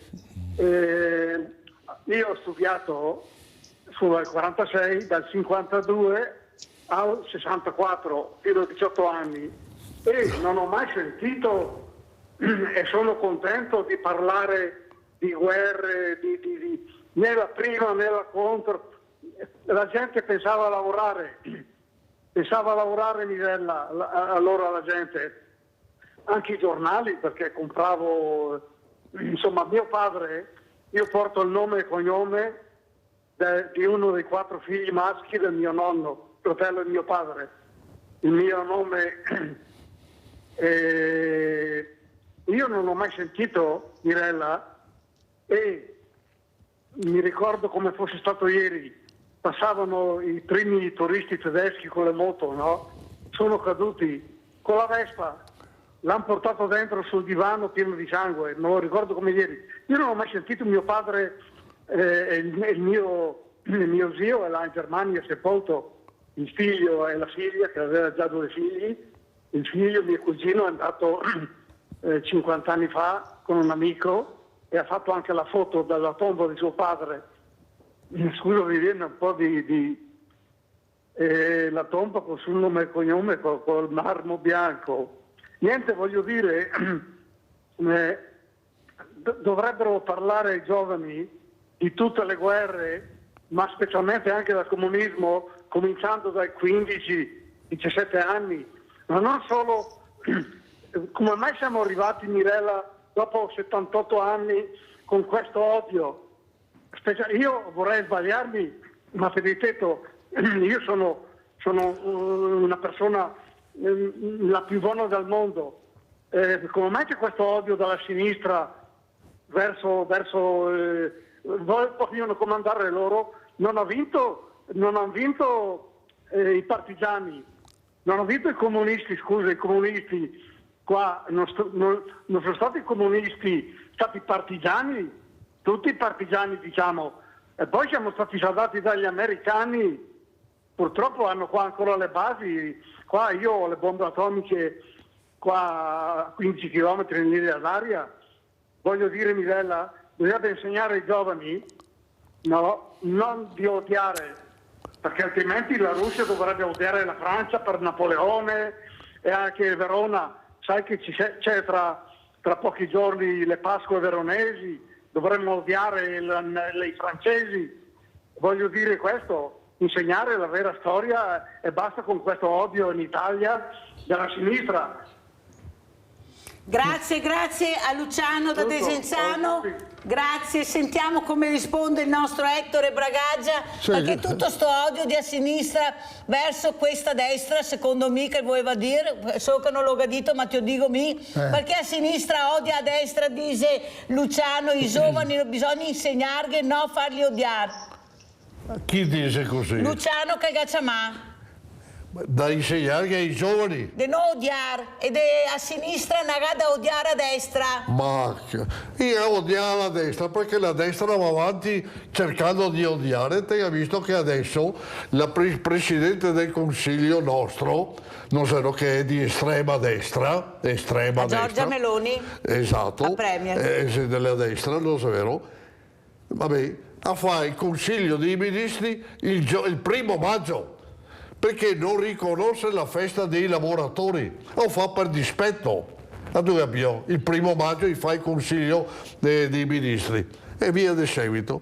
E il fatto è questo, che a un bel momento andiamo in cerca di questo e di quello dell'altro. Basta con l'estrema destra, basta con l'estrema sinistra, perché delle idee buone può darsi. E io dicevo ancora 40 anni fa più, non so vero, quando che facevo parte anche del Consiglio Comunale, tutti dicevano, metti dentro questo, metti che bisogna fare quello, metti, momento Dio, e questo è il libro di sogni. Come sei che può far affrontare tutti questi problemi? Dicevo quello che serve, ti hai detto questa roba che serve, mi ho detto lo stesso che ti hai detto, ti ho detto e ora affrontiamo prima quella roba che siamo tutti d'accordo, non che mi prometto una cosa che so che non posso mantenerla, perché inganna tutti, siamo ingannati, mi promette mari e tondi e via di seguito, madonna, votiamo per io perché sei bravo. Bisogna aver vissuto intanto la vita per da fare gli amministratori, che forse ne ha fatto neanche gli amministratori o anche parte del consiglio di condominio ne ha mai fatto.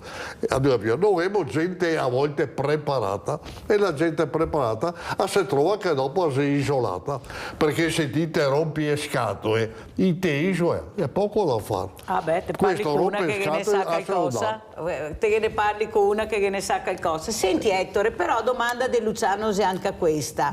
Non odiare, però mi vedo anche da interviste che facevamo, quei che veramente come ti ha combattuto, chi ha fatto la guerra indipendente di sinistra o di destra, chi ha fatto la guerra. E ora siete tutti pacati, calmi, non odia. Poi che non ha fatto niente, che non sa neanche cosa che vuol dire, magari odia. Esatto, perché gli ignoranti no, non sa niente no. Ignoranti non è un'offesa, vuol dire ignorare quello che è successo. E perché diventa così cattivi? Per forza no, perché ne sa la verità. Quando che uno è ignorante, è poco da fare. E protesta perché ha da protestare, perché per io non va bene così, ma c'è modo di protestare eventualmente. Sentiamo anche, aspetta un attimo, che sentiamo anche a Placido Mondì che non pensa che saremo sventegati da io, perché io sono un giovane, che aiuta anche le persone in difficoltà e fragilità, perciò vogliamo capire anche cosa che ne pensano e quello che dice Luciano e quello che dice Ettore Bragaggia. Prego. Di fronte a Ettore credo ci sia solo ammirazione, posso solo mettermi in disparte e farmi piccolino. Io credo che la storia e la memoria siano fondamentali e sarebbe bello utilizzare come le opportunità di questa mattina per avere la testimonianza diretta, perché poi quando queste persone non ci saranno più, ci saranno i video, ci saranno le interviste, ma non c'è la testimonianza diretta dove passa l'emozione, perché si sente l'emozione di Ettore di raccontare queste cose. Una cosa trasversale secondo me è la questione di conoscere poco, si conosce poco la storia, si conoscono poco anche le realtà come la nostra e il mondo delle persone con disabilità, perché ogni volta che viene mostrato il video, ogni volta che i giovani vengono a contatto con queste persone e dicono però non sapevo che ci facessero tutte queste cose, però ma allora una comunità non è un luogo triste come si può immaginare, quindi ai giovani bisognerebbe aiutarli ad avere curiosità e voglia di conoscere un po' tutto. Non pensi, a mio modo Placido, di vedere che forse li abbiamo divisi troppo, per questo non li si conoscono, perché li abbiamo divisi giovani da una parte e diversamente giovani da un'altra, i normodotati da una parte e le fragilità da un'altra. Ecco, l'inclusività, la fatica che faccio io, te lo giuro, Mondi, anzi ti invito il 1° maggio, se sei libero, con i tuoi ospiti a venire a Villa Margherita inclusiva per una festa, per fare festa, per festeggiare questa giornata importante, la giornata veramente simbolo dei lavoratori, manco chi ne ha sa qui, che è una giornata importantissima. Però ecco, dividi e ti impera e si continua così. Mi rispondi dopo perché abbiamo Vladimiro da Rovigo. Ciao Vladimiro. Ciao Mirella, grazie. Il tuo ospite che ha detto, secondo me, una cosa importantissima, tra le tante che ha detto, ma intanto lei è una memoria attiva, cioè non è una memoria fissata solo sul tempo della resistenza, ma lui ha vissuto, adesso racconti, tutti gli anni successivi. Quindi lui ha una memoria che non è, come dire, che lei è passata ma anche contemporanea. Per me questo qua è molto importante. Ma ha detto una frase per me che mi ha colpito molto, che loro già capito da soli quello che doveva fare. Cioè lui ha detto che a quei tempi, che erano giovani, era balilla di vivere in una realtà fascista che non gli era possibilità di sapere, sentire, ascoltare altre persone e altre idee. Eppure ugualmente da soli riuscì a capire quando fare il momento giusto, la scelta giusta. Sarebbe anche bello che lui mi spiegasse come che si arriva a capire qual che era la scelta giusta. Ma questo è importante perché nei giovani di oggi probabilmente è appunto questo che manca, cioè si è bombardato da tanti personaggi, da tanti spot, da tante idee, che quasi non gli va neanche di essere loro a riflettere, a pensare, ma si affida sempre a idee o a suggestioni di altre persone, cose che non aveva i giovani come ospite a quei tempi. E per me è quello che mi impressiona, che mi ha colpito, cioè loro senza aver nulla si riuscì a capire qual che era la scelta giusta da fare è al momento giusto. Voglio fare i complimenti al tuo ospite. Ciao Mirella, grazie. Grazie Vladimiro. E ora Vladimiro ha detto come che aveva fatto capire che era il momento giusto di cambiare strada, nonostante fosse Badilla, perché il regime era qui, non vedeva voce e ascolto, e pur da soli aveva capito che dovevi fare un'altra roba. I giovani di adesso invece non lo sa questo. Ma i giovani di adesso, non molti,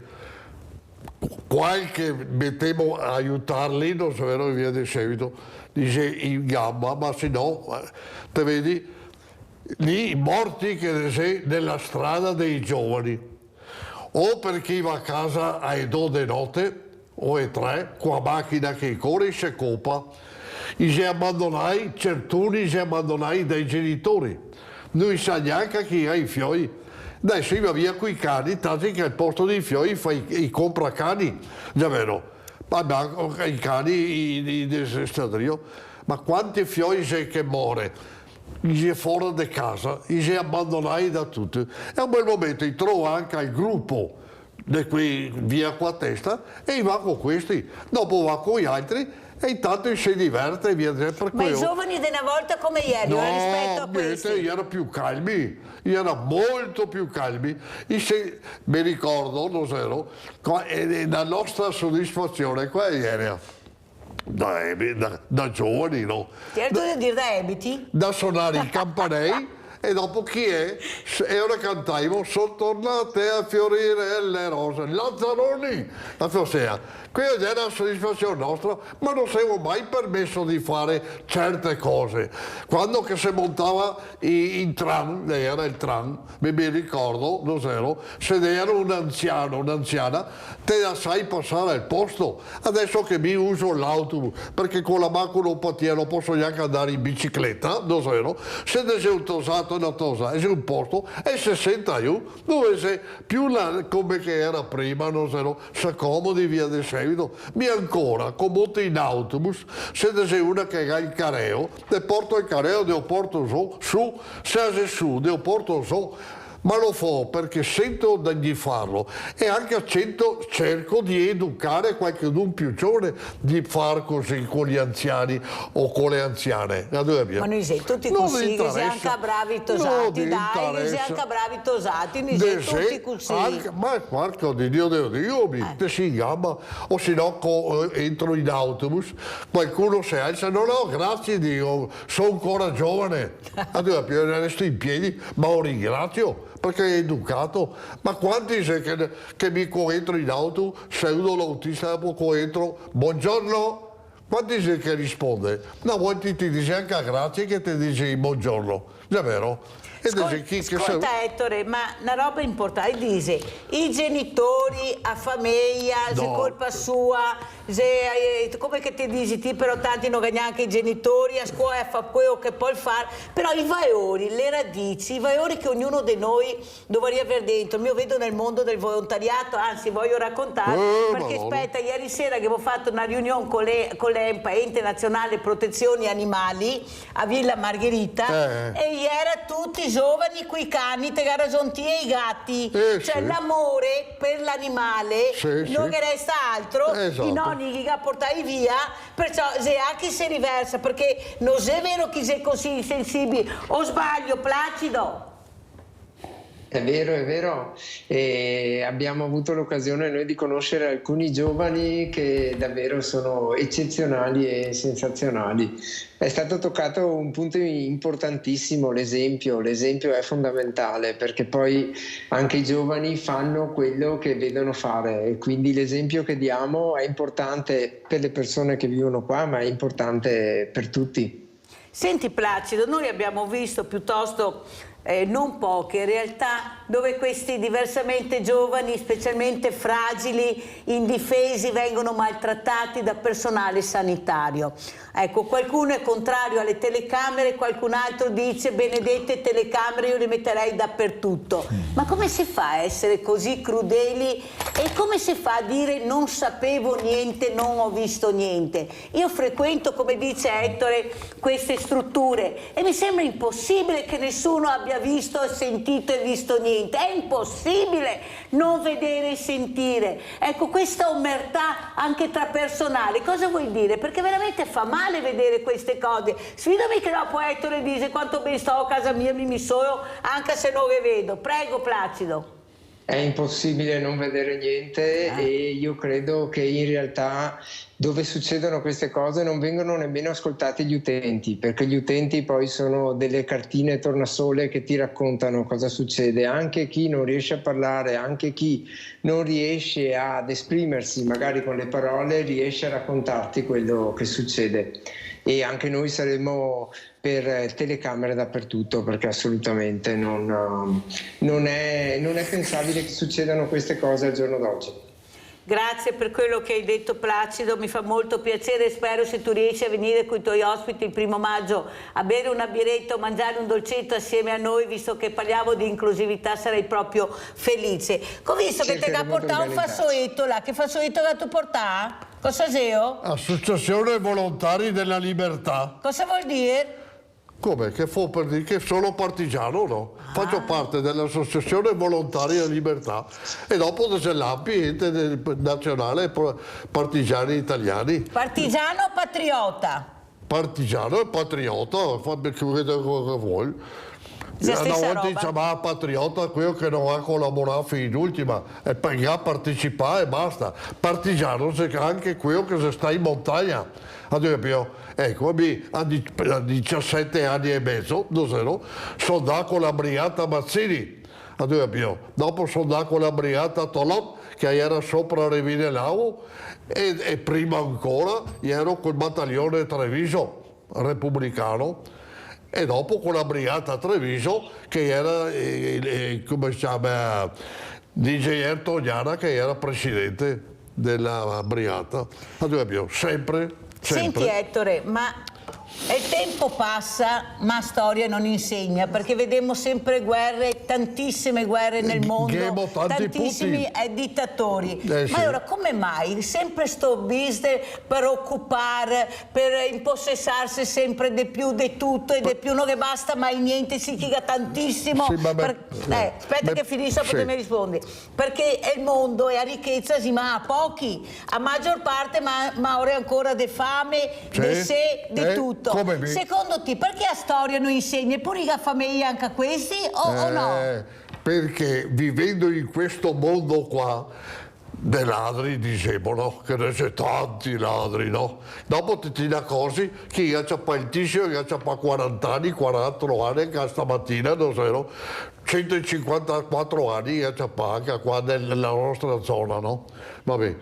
E a quel momento tutta sta gente vive male educata, che mio Dio sempre sono male educati non è un'offesa, se lui stai educati non è vero, male educati, dopo diventano razzisti. Te vedi, non so, che contro qui a volte non sei da essere razzista, se che noi altri vogliamo come adesso che devi dentro in Italia, non so, cui sbarchi metà in mare, non so, in acqua e metà viene portati. Ma a un bel momento mi ricordo che fra le altre cose sono stato emigrante in Argentina. Per andare in Argentina bisogna che sia qualcuno di là che ti chiama e usa responsabile di te quando che ti arrivi in Argentina. Ma perché noi altri non facciamo altrettanto? Non è che siamo contro gli emigranti, non è vero, ma uno deve emigrare, non è vero, perché è a trovare il lavoro qua, mentre noi altri diamo i soldi le cose per chi va a lavorare, ma c'è chi che tira i soldi e lavorare non va, e ora come mettiamo? Ma siamo canoiati, dopo andiamo a Remengo, in Italia andiamo a Remengo perché non abbiamo più soldi per la cultura, non abbiamo soldi per gli ospedali, non abbiamo soldi, ecco. Non sei che avessi i soldi, i ghesè, chi va da un'altra parte nella maniera sbagliata. Perché non credo mia che non siamo senza schei. I ghesè o rischei, solo chi va da un'altra parte no, da quella giusta. Sì, ma vediamo i grandi opere, non stiamo parlando e metta il nome di quella opera ma le grandi opere che noi abbiamo costruito e le grandi opere da una parte e dall'altra non sono cosa che ha costato, non è vero, è cosa che costa ancora perché ne voglio ancora. Non parliamo della cassa del mezzogiorno, la cassa di qua, la cassa... Madonna, le città del deserto che abbiamo costruito, o le piscine che si stanno incominciando e mai terminare. Ma i soldi va buttati via così per accontentare il ducetto del posto, per accontentare che altro dell'altro posto. Non c'è che qualcheduno si sente un faraone e vuole restarne a storia con queste grandi opere? Nel mondo intero, perché in tutto il mondo... Perché bisogna colpire. Adesso guardiamo qua a Treviso, ti ha delle strade dove che abito in Silvana, Viale Brigata Marche, che sei limiti di velocità. Sì, non te fai anche ora. Chi si passa e c'è un'autostrada, le macchine. Perché una volta erano i vigili di quartiere, non c'è più i vigili di quartiere adesso, non dico più. E guardate quanti soldi di multe che potremmo ciappare per risolvere anche il problema di aumentare i vigili che abbiamo. Non è vero? Madonna, c'è tante di quelle robe da fare se si vuole. Se vuole, devi che uno se l'aia perché col virus la trattoria non ha potuto via del seguito a dare da mangiare a gente e non vive. Che altro è? E ora dare il contributo a questo, dare il contributo a quello. Che altro dice qua, va bene, andiamo come si chiama il plateatico fuori da dove che io. E il bar che è 3 metri quadrati, ideato un plateatico di una piazza. Ma no, piazza Experience è tutta occupata, piazza che altra, tutta occupata, ti non te cammini più. Tutti quanti che ha messo fuori, niente, adesso ha messo fuori. Però aspetta che fermo anche a vedere un'altra roba bella, dopo che ne parleremo anche col nostro Placido Mondin, coordinatore Casa dei Giacinti, andiamo a vedere un matrimonio che ha festeggiato i 60 anni. Dai.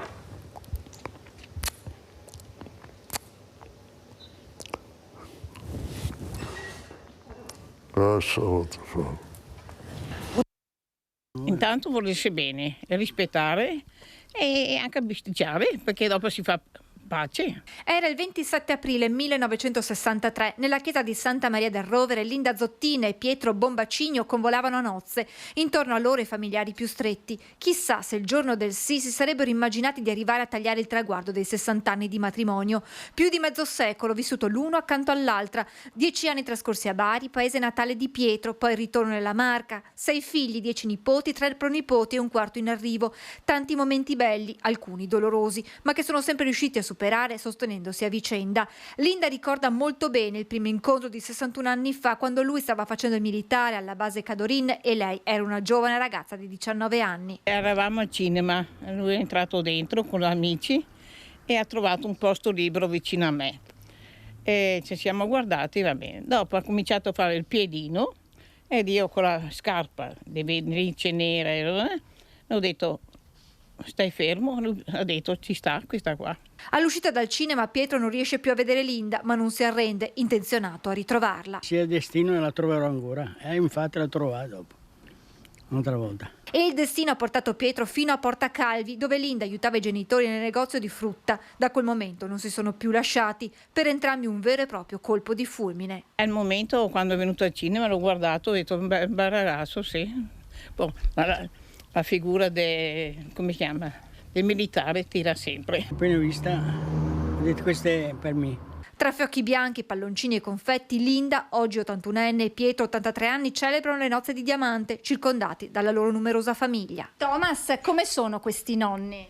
Questi nonni sono bravissimi, molto educati, ci aiutano con la pasta ragù. Linda e Pietro ripensano i momenti più belli condivisi insieme, dalla nascita dei figli e dei nipoti alle feste in famiglia, agli anniversari. 25, 50 e adesso 60.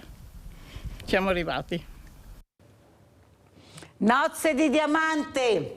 Bellissimo questo servizio per far capire che c'è anche un altro mondo che si vuole bene, questi sposi che resistono nel tempo. Abbiamo Graziella da Mestre. Ciao Graziella!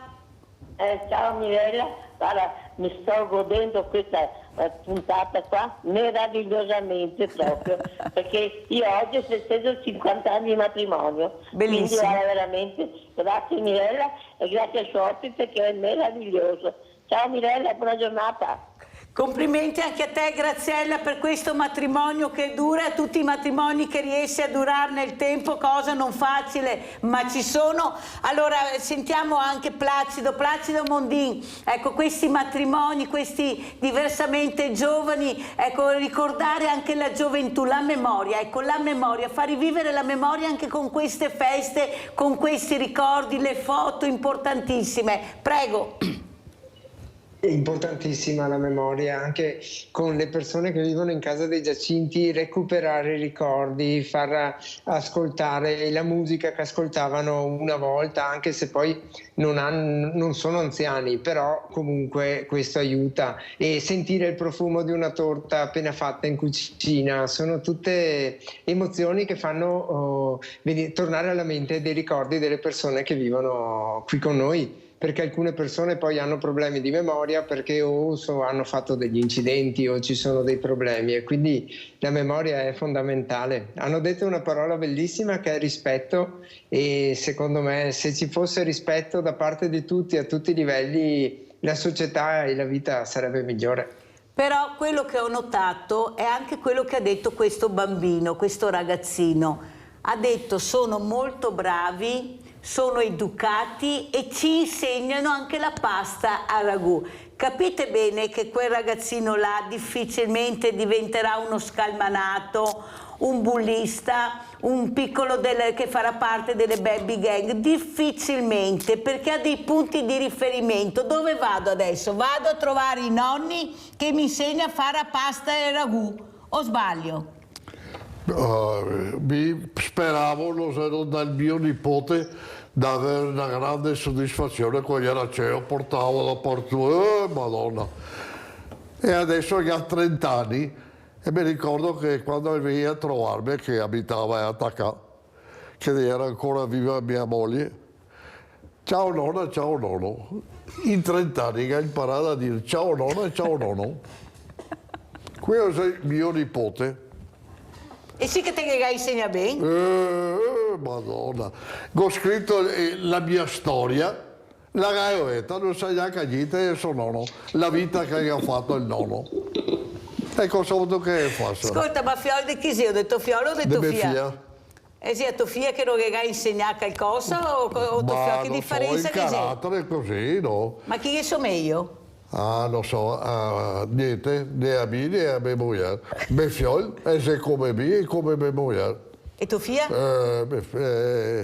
Niente, niente, non interessa. Abita sotto, mi la vedo neanche.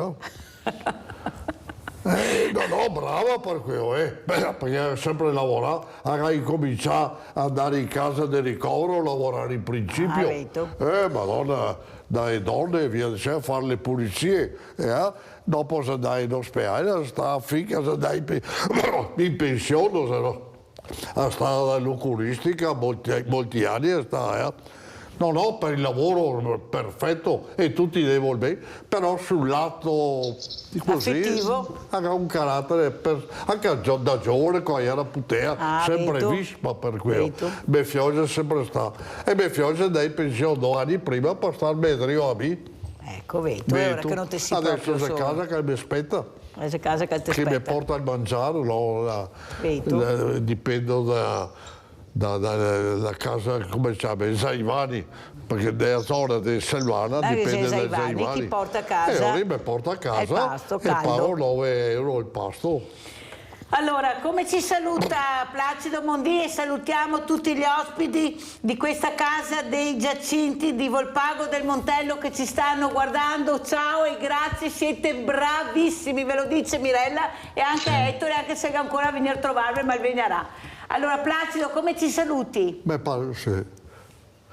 Io vi saluto con un rimando a quello che si diceva prima della collaborazione col territorio. Noi il 5 di maggio apriremo una mostra d'arte a Volpago del Montello essere liberi e siete tutti invitati. Il titolo è bellissimo, secondo noi. Ci saranno 31 opere delle persone che vivono in Casa dei Giacinti e alcune opere di un'associazione artistica, la Grecale, con la quale collaboriamo. Li stiamo vedendo nelle locandine, eccoli qua. E facciamo questa attività e da questa collaborazione, dalla collaborazione col territorio è nato questo evento, quindi siete tutti invitati e grazie per la possibilità che ci avete dato stamattina di farci conoscere. Un saluto a Mirella, un saluto a Ettore. Grazie a Placido Mondin, coordinatore Casa dei Giacinti, e buona giornata a tutti voi, veramente grande l'abbraccio di Sveglia Veneti e di tutta Rete Veneta. Grazie Placido. Ti hai voluto andare via, hai voluto stare qua, qua Mirella? Vuoi andare a casa? Ma mi interessa andare a casa. Ma come ti hai detto che tuo figlio ti aspetta? Vabbè. Aspetta, era stato qua con me? Dopo ti porto a casa me? Fino stasera? No, ancora un'oretta. Che ha fatto? Sì. Ho avuto fame prima. No, bevo acqua. Allora andiamo in pubblicità. No, volevo dire che... Dopo te...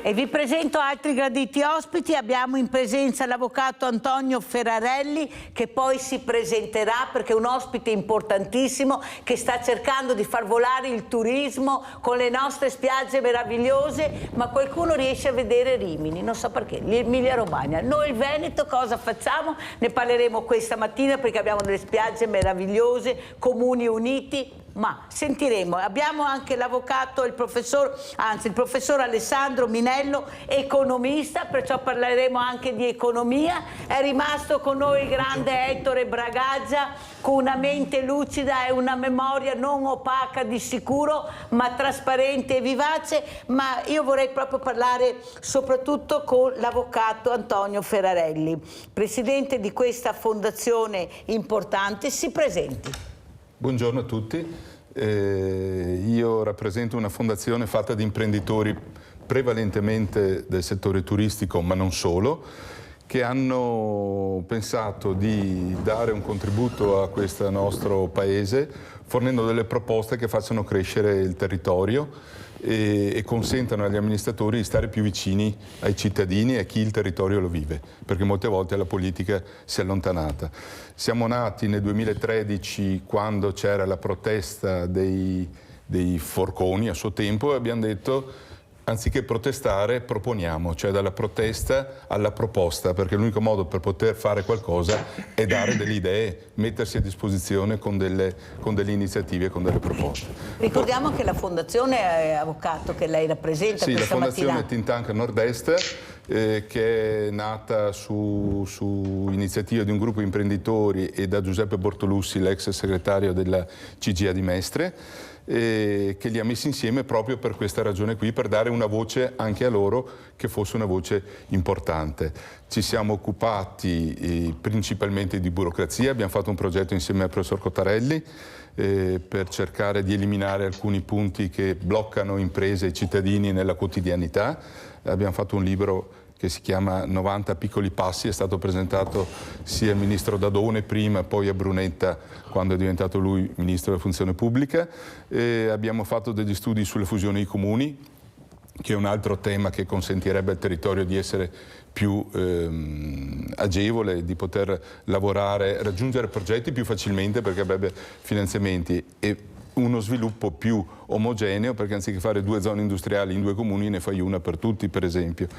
E abbiamo fatto altri studi in particolare sul turismo, essendoci molti imprenditori del turismo, e abbiamo dato vita al distretto turistico della Venezia Orientale, che è uno dei 50 distretti turistici d'Italia.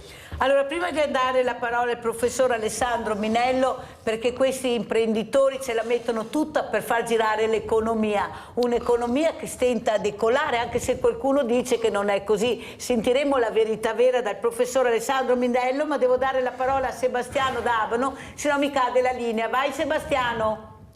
Buongiorno signora Mirella, lei e i suoi cari ospiti. Buongiorno, io purtroppo ieri ho avuto da telegiornale 2 brutte notizie. La prima è di uno che non mi ricordo, non è italiano comunque, ha ucciso a Trieste 2 ragazzi in un incidente stradale. Questo di qua tanto era ubriaco nella guida e poi ha dato omissione di soccorso, quindi non ha dato soccorso a queste ragazze e si è preso soltanto una condanna di 7 anni. Cioè questo dopo 7 anni non se ne farà mai, perché con la buona condotta e tutte le cavolate varie, questo se ne fa 3-4 anni già è tanto. Ora io dico, com'è possibile uno che uccide 2 ragazze gli fanno solo 7 anni? Uno se va a rubare nel supermercato da mangiare gliene danno 10. Qualcuno mi deve spiegare. Magari ora diranno sì, purtroppo i giudici attuano la legge. Benissimo, allora io gli do un altro caso. A Palermo, lei lo sa che io sono le mie origini palermitane. Che cosa è successo? Una tesi della scuola dello Zen, un quartiere purtroppo molto difficile, che cosa ha fatto? Questa era dell'antimafia, addirittura ha avuto anche un premio del capo dello Stato. Che cosa faceva? Si prendeva tutte le cose che gli davano la gente per i bambini e per quelli che avevano di bisogno e se li portava a casa. E bello, lei, il complice, anche la figlia, che cosa faceva? Faceva la figlia, no, questa per la casa di San Vito, questa per la casa di un altro paese, San Vito. Comunque facevano tutti questi trucchi qua. Ora io dico, una di queste che gli danno gli arresti domiciliari, ora se dicono che è in base al giudice che decide, allora questa signora di qua poi ci sono andati degli Iene, un giornalista delle Iene, e lei attraverso la porta si parlava con questo giornalista. Quindi questa signora ha violato gli arresti domiciliari, perché chi ha gli arresti domiciliari non può parlare con la parte esterna, può parlare soltanto o con l'avvocato o con i familiari però che vivono. Sebastiano, veloce perché ho tanti ospiti, se no non ce la faccio, ma sei stato chiaro. Volevo una risposta, grazie. Grazie Sebastiano. Allora, professor Minello, in risposta a quello che ha detto anche l'avvocato Ferrarelli, lei dichiara non siamo abbastanza attrattivi per compensare l'esodo in corso verso gli altri paesi. Riflette il professor Minello sulla massiccia fuga all'estero dei cervelli trevigiani. Beh, io le posso assicurare, professor Minello, che ho avuto un assessore regionale anche importante, il quale ha detto che non è assolutamente vero che questi ragazzi se ne vanno all'estero. Non è vero. E soprattutto l'economia. Prego, professor Minello. Allora, il tema dell'esodo è un fenomeno che è in atto ormai da molti anni.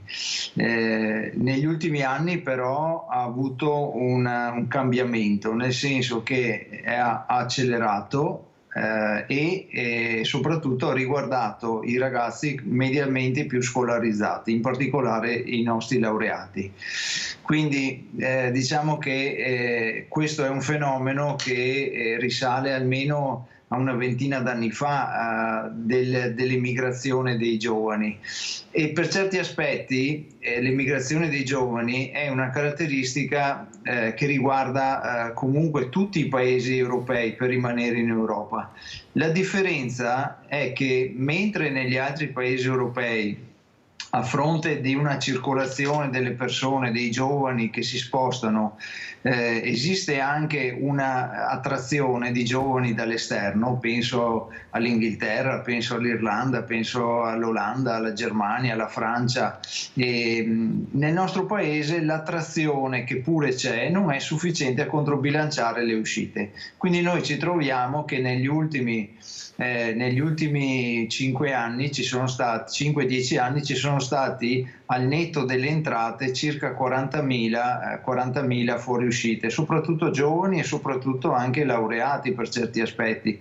Quindi il tema è un tema che è incontrovertibile dal punto di vista dei numeri, nel senso che come dire, sono numeri che poi sono certificati anche dalle iscrizioni nel registro degli espatriati, per cui è un problema che dobbiamo porci subito ed è un problema che però lo si risolve, secondo me, non solo cercando di frenare l'uscita dei giovani, ma cercando anche di attrarre giovani da altre parti del mondo, da altri stati, cioè come fanno poi gli altri paesi europei. Per cui quello che noi dobbiamo imparare è che dobbiamo concentrare un po' più l'attenzione nella capacità di raccontare e di far capire anche a un ragazzo straniero, anche a un laureato straniero, che in Italia può trovare un ambiente e una qualità della vita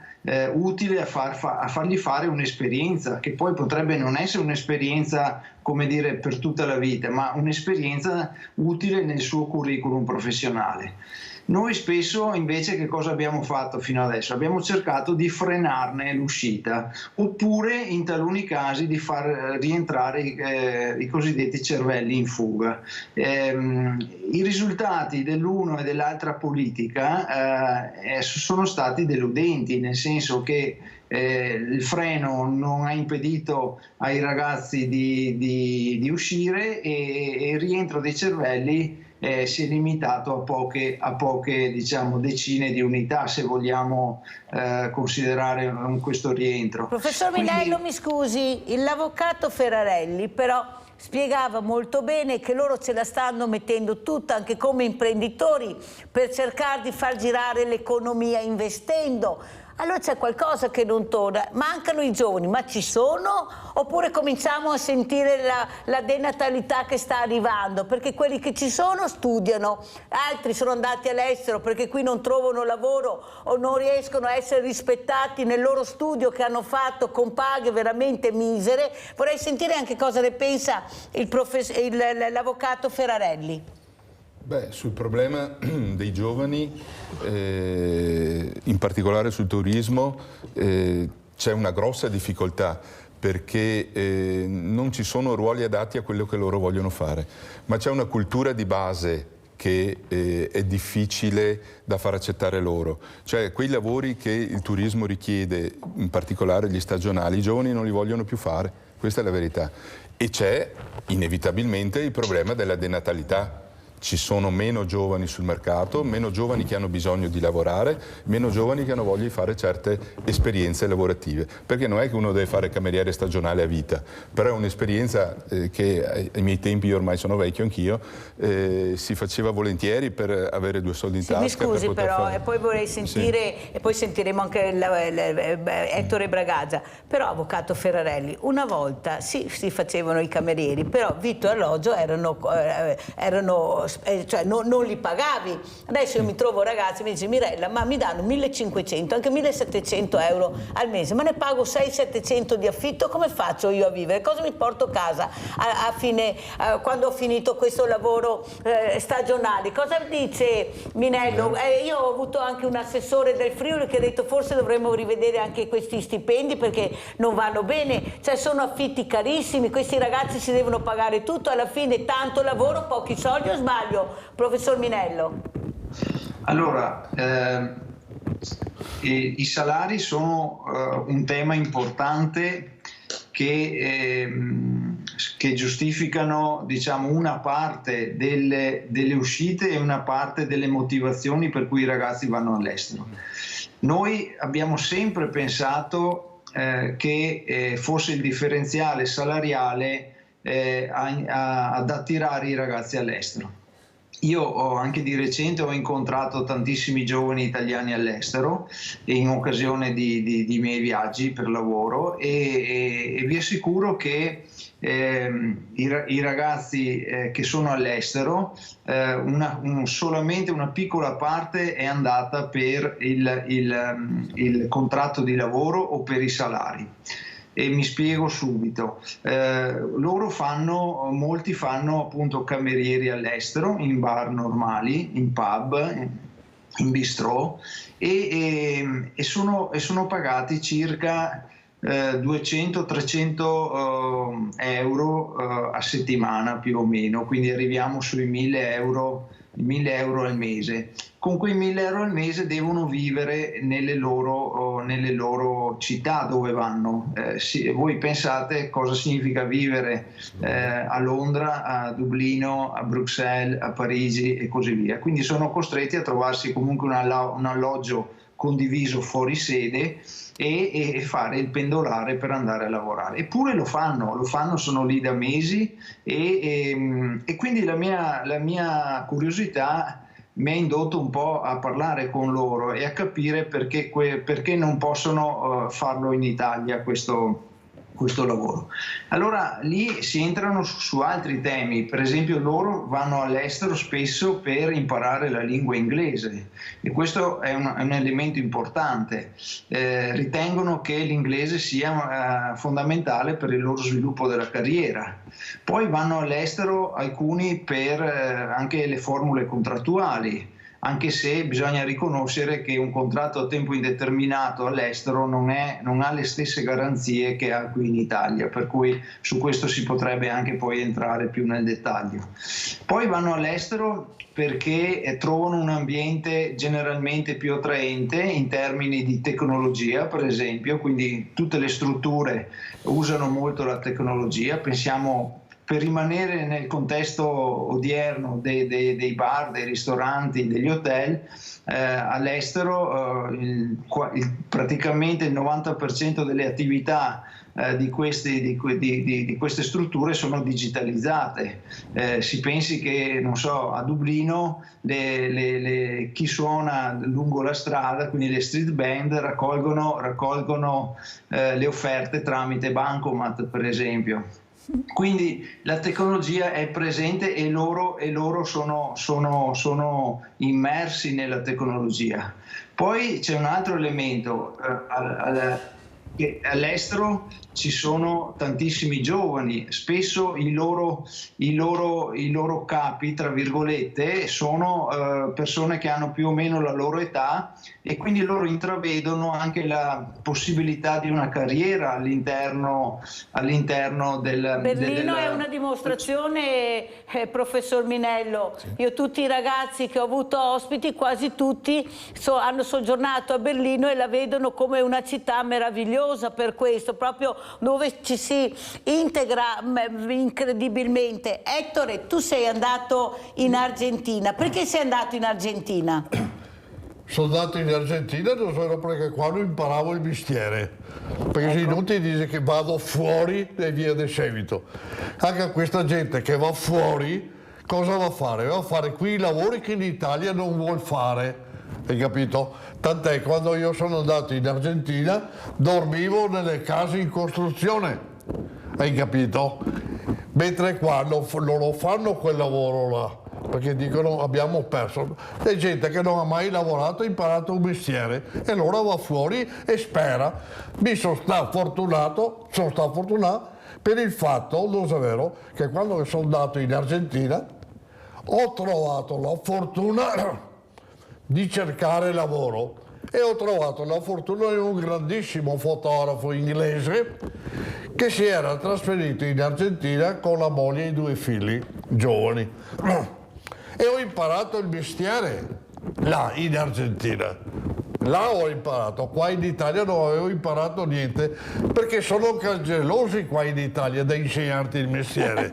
Hanno paura che tu dopo le porti via il lavoro. La voce della verità. Fermati perché te sei un libro aperto questa mattina. Sentiamo anche l'avvocato Ferrarelli. Allora, là sì, quel lavoro qua non mi interessa perché là imparo sempre qualcosa di più, anche se la paga, come dice il professor Minello, non è che vari molto. Prego. No, quello che dice il professor Minello è correttissimo, cioè parlando con i giovani si riscontra quello che lui ha appena riferito, cioè la necessità e la voglia di fare esperienze fuori, vivere in un ambiente che sia multirazziale, perché ormai sono figli del mondo, non sono più figli dell'Italia o della città in cui vivono.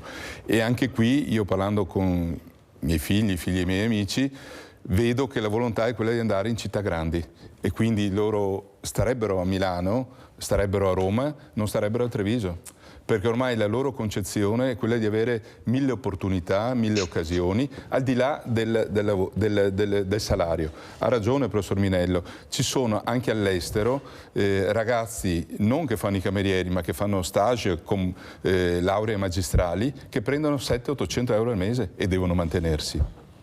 È così. Però professor Ferrarelli, mi scusi, ma quello che allora io non riesco a capire, manca la tecnologia, ma se siamo dei creativi numero uno, ma se siamo proprio il popolo più creativo, come mai siamo così ultimi in un settore che dovrebbe essere i primi? Non a caso Samantha Cristoforetti, che è anche una donna, è sulla Luna, cioè certo. Non a caso.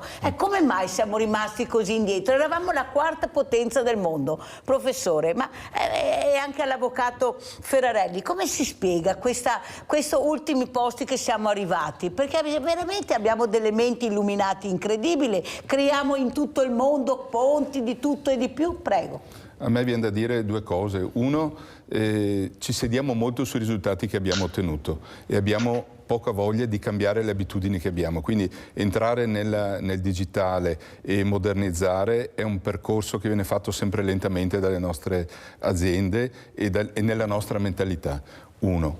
E dall'altra c'è anche il fatto che non è sempre facile riuscire a modernizzarsi, nel senso che abbiamo una burocrazia che impedisce molte volte di poter semplicemente e facilmente riuscire a raggiungere quella tecnologia immediata, veloce. Non ci sono quei finanziamenti sufficienti per poter incrementare, quando ci sono creano delle difficoltà, l'abbiamo visto adesso col super bonus, lo vediamo con l'economia 4.0, ci sono alcune aziende che riescono a farlo, ci sono alcune aziende che hanno difficoltà a raggiungere questo proprio per il sistema burocratico che rende difficile questo accesso.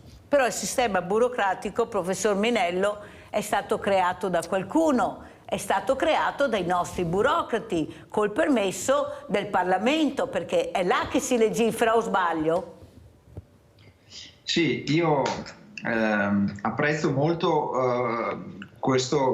il ragionamento che ha appena fatto l'avvocato Ferrarelli, che mi vede molto allineato. La grande differenza che noi scontiamo rispetto all'estero non è solo a livello, o forse neanche tanto a livello poi aziendale, sebbene ci siano delle differenze sulla sostenibilità, sulle imprese green, sulla tecnologia, ma soprattutto sul sistema che ruota attorno all'impresa, per cui noi abbiamo veramente un problema di competitività legato ad alcuni elementi macroeconomici. Pensiamo al livello di tassazione, ai servizi che non sono all'altezza delle aspettative. Pensiamo anche in tema di tecnologia al fatto che noi abbiamo tante zone del paese che oggi non sono coperte dalla banda larga, per esempio, quindi non possiamo chiedere alle imprese di essere più tecnologiche se poi non arriva nemmeno la fibra.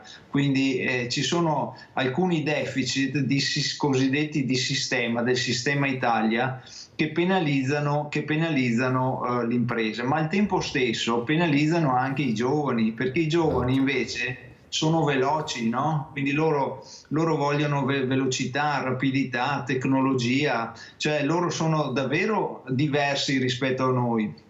E noi culturalmente facciamo fatica anche a volte a capirli, perché pensiamo che siano un po' che abbiano comportamenti devianti. In realtà siamo noi che siamo lungo un percorso dal quale gli altri paesi si sono distanziati, hanno imboccato altre strade, perché lo sviluppo deve necessariamente anche prevedere strade nuove, cosa che noi invece facciamo fatica in questo senso. Aspetti, professore, che la interrompo perché voglio sentire anche l'avvocato Ferrarelli, perché sono importanti quello che state raccontando questa mattina. Il tempo è tiranno, ma cerchiamo di far capire perché è importante quello che sentono a casa e che ascoltano. Prego, come commenta queste dichiarazioni importanti che ha fatto il professor Minello? Sono correttissime. Io sono andato a trovare mia figlia a Berlino che stava facendo Fatalità, uno stage e lei si muove con il cellulare, chiama il taxi, in 2 minuti al taxi, lo paga col cellulare e si muove. Cose che qui da noi sono difficili sia come cultura nostra di una certa età di adeguarci, sia anche i giovani stessi non trovano quelle stesse risorse che hanno all'estero, quel modo di vivere che hanno all'estero. È vero, tutto quello che gira intorno all'impresa è importante, c'è la qualità di vita, il modo di vivere che è molto più semplice. A Berlino giri in bicicletta tranquillamente, cosa che qui è difficile, hai le piste ciclabili che sono sui marciapiedi, devi stare attento ai pedoni, cioè, è tutto un modo di affrontare la quotidianità che è più confacente alle esigenze, al modo di vivere che hanno i giovani oggi. Ha perfettamente ragione il professor Minello su questo, è una diagnosi correttissima. Sì, infatti l'ho invitato, non è la prima volta che veramente chiamo il professor Minello, perché sono voci importanti, è la verità, è quello che sta raccontando. Però professor Minello, la mia domanda è anche questa. Io questa mattina ho letto un'intervista a Papes, è uno dei maggiori sulla cura privata, che ha in mano questa sanità privata, il quale dichiara che fra poco la sanità privata avrà il sopravvento e sarà dominio di pochi. Pochi gestiranno tutta la sanità privata. Io veramente leggendo questo mi sono molto allarmata. Ecco, in fatto di sanità dove veramente c'è una montagna di denaro che arriva, perché dobbiamo anche dirle queste cose, come funziona l'economia, anche l'economia sulla sanità. Ecco, c'è qualcosa che non torna più a noi, perché non abbiamo servizi. Non li abbiamo più, abbiamo grandi strutture, ma non abbiamo le persone all'interno delle strutture che danno il servizio. Cosa succederà? Prego. Allora, io credo che l'esperienza del Covid ci abbia fatto capire chiaramente quanto importante sia un servizio sanitario di eccellenza pubblico e diffuso sul territorio. Questo tipo di shock che noi ormai da vari anni iniziamo a sopportare hanno bisogno di un sistema sanitario che sia pur diciamo con strutture differenti, ma che sia presente capillarmente anche sul territorio, perché i grandi ospedali, le grandi strutture vanno molto bene per fare anche ricerca medica, per essere collegati con le università, per spingere la frontiera diciamo tecnologica anche all'interno del sistema sanitario. Però noi abbiamo bisogno anche di un'assistenza sul territorio che possa integrarsi con i grandi ospedali. La sanità privata può essere molto importante laddove è sinergica con la sanità pubblica, ma un sistema, giusto per fare un esempio, similmente a quello americano, da noi difficilmente potrebbe essere diffuso, perché questo comporterebbe dei costi molto elevati. Consideri che la sanità privata negli Stati Uniti attraverso le assicurazioni pesa spesso per il 50-60% degli stipendi medi degli americani, quindi stiamo parlando veramente di grandi cifre. E poi anche da ultimi rapporti che si sono letti, il ritorno in termini di servizi, in termini di tempestività e di assistenza anche lì stanno peggiorando. Sono comunque sempre buoni, ma stanno peggiorando rispetto al passato.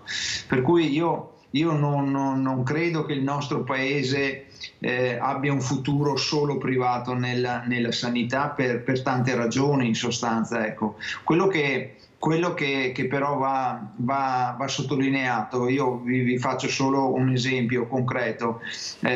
Ovviamente in Italia abbiamo sanità e sanità, abbiamo la sanità purtroppo del sud che non ha le stesse prestazioni di quella del nord per tanti motivi, e poi abbiamo abbiamo un gap anche di tipo tecnologico.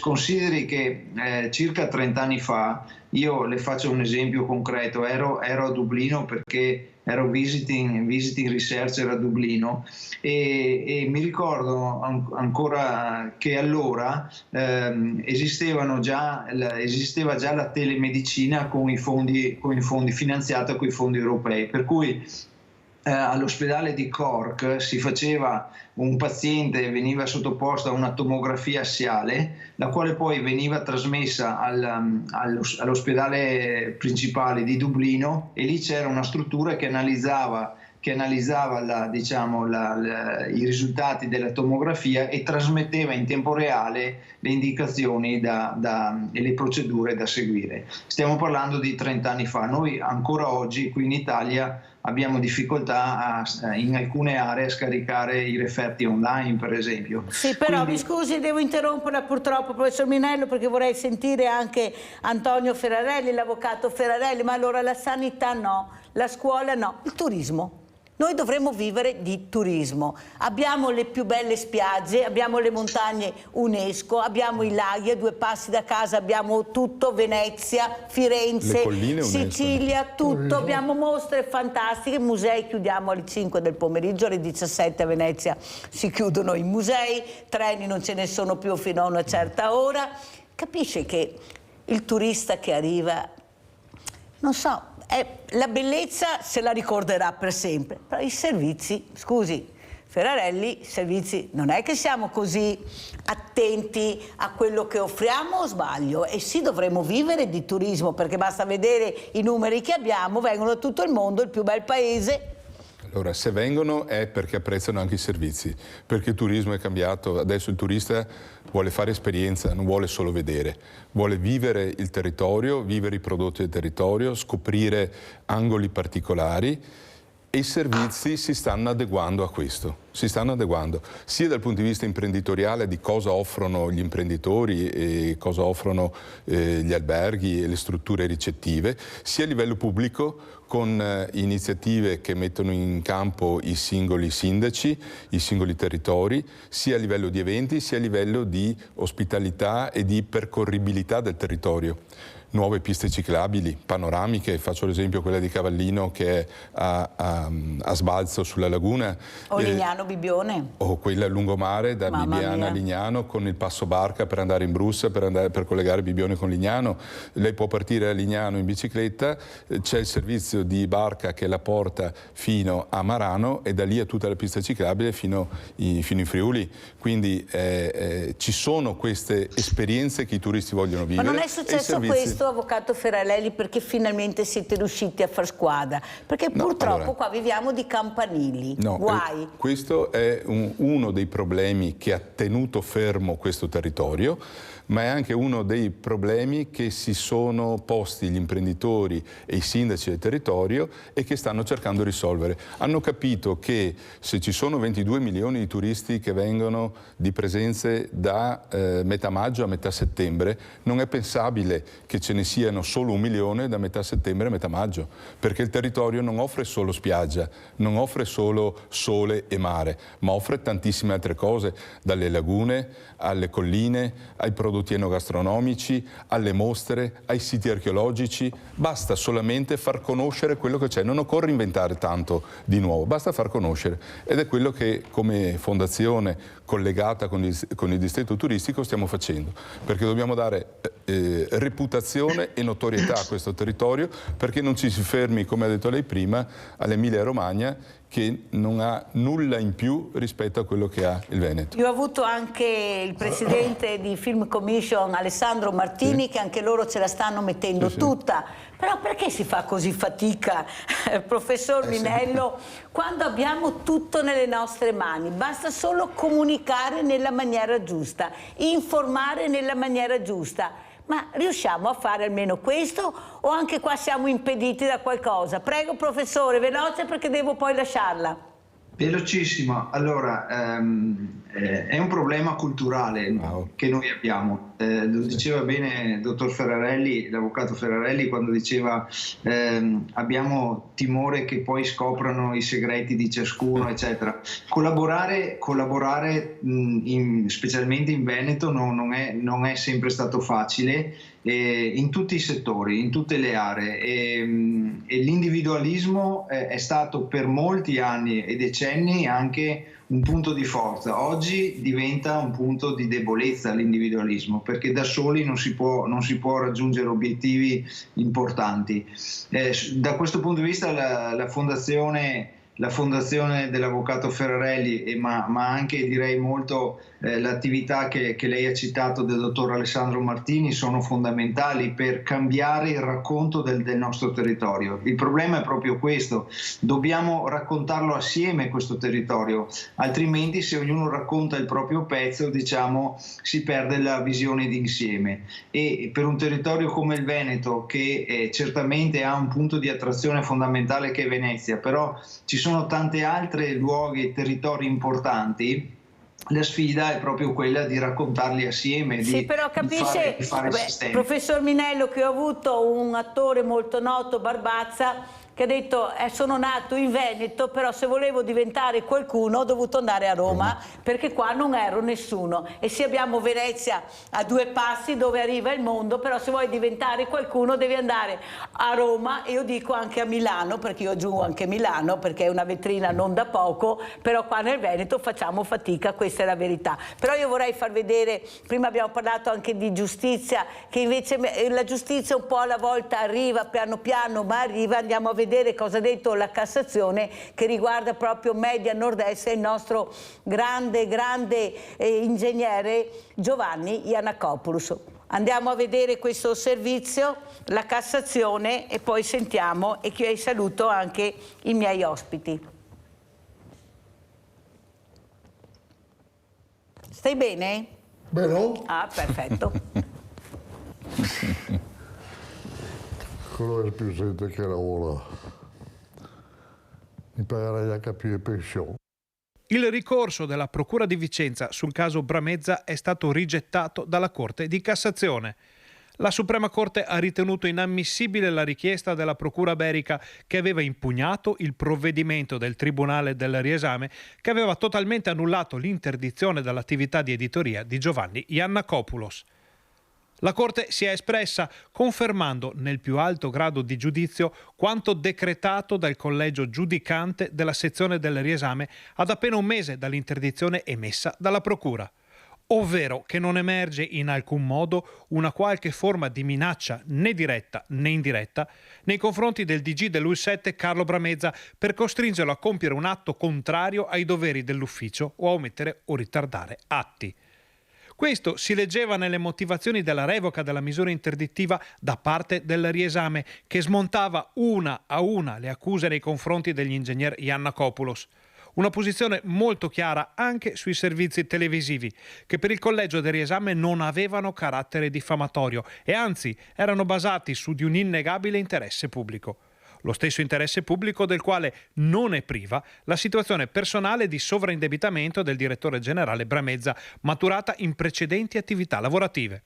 Una decisione, quella della Suprema Corte, accolta con soddisfazione dall'avvocato Maurizio Paniz, legale di Giovanni Giannakopoulos. Sono molto soddisfatto che la Cassazione ieri abbia dichiarato inammissibile il ricorso della Procura del Tribunale di Vicenza verso il provvedimento del Tribunale del Riesame di Venezia, che aveva a sua volta cassato la decisione del GIP di Vicenza che bloccava l'esercizio dell'attività di editoria in capo all'ingegnere Giannakopoulos e quindi ad Antenna 3 e a Rete Veneta. È stata una, come si dice, battaglia giudiziaria complessa, articolata, nella quale una volta di più ha trionfato il rispetto rispetto del diritto di informazione, del diritto di cronaca, del diritto di dare ai cittadini le giuste informazioni anche nei confronti di coloro che gestiscono posti importanti, che hanno un ruolo di apparente potenza, che sembrano intoccabili. Nel caso specifico Antena 3 e Rete Veneta hanno fatto il loro dovere, hanno dato le informazioni corrette e fa piacere che la Cassazione abbia confermato questo tipo di principio. Un provvedimento che conferma ancora una volta l'importanza della libertà di stampa, il diritto all'informazione e di critica giornalistica. A maggior ragione quando l'oggetto dei servizi è un argomento fondamentale per i cittadini, come la sanità. Non a caso il riesame aveva infatti citato anche la Corte europea dei diritti dell'uomo. La Cassazione pone quindi una pietra tombale sul provvedimento cautelare, garantendo il rispetto dei valori della professione e nell'ottica dell'interesse dei cittadini da parte della redazione giornalistica, cosa che continueremo a fare oggi, domani e sempre. Male non fare, come c'è il detto, paura non avere, sempre avanti, ingegnere Iannacopoulos, sempre avanti, barra dritta. E saluto tantissimo i miei ospiti, saluto il professor Alessandro Minello, economista, saluto l'avvocato Antonio Ferrarelli, veramente grazie per questa fondazione importantissima. Tutti stiamo cercando di mettere una voce, sia col mondo del volontariato, tutti quanti dobbiamo fare squadra e abbasso i campanili. Ciao Ettore Bragagia, il mio grande Ettore Bragagia, che conosceva, diceva anche il papà dell'avvocato Antonio Ferrarelli, almeno così pensa Bragagia, questa memoria storica vivace. Come saluti Ettore? Come saluti? Veloce. Veloce. Niente, bisogna avere la volontà di portare avanti l'Italia. Non manca il lavoro, manca la volontà di lavorare. Perché tutte le fabbriche chiedono operai e non ci sono. Grazie. Domani non li pagheranno neanche le pensioni. Grazie ai miei ospiti, grazie, la posta di Mirella. Grazie professore, grazie avvocato. Grazie a lei. Arrivederci professore.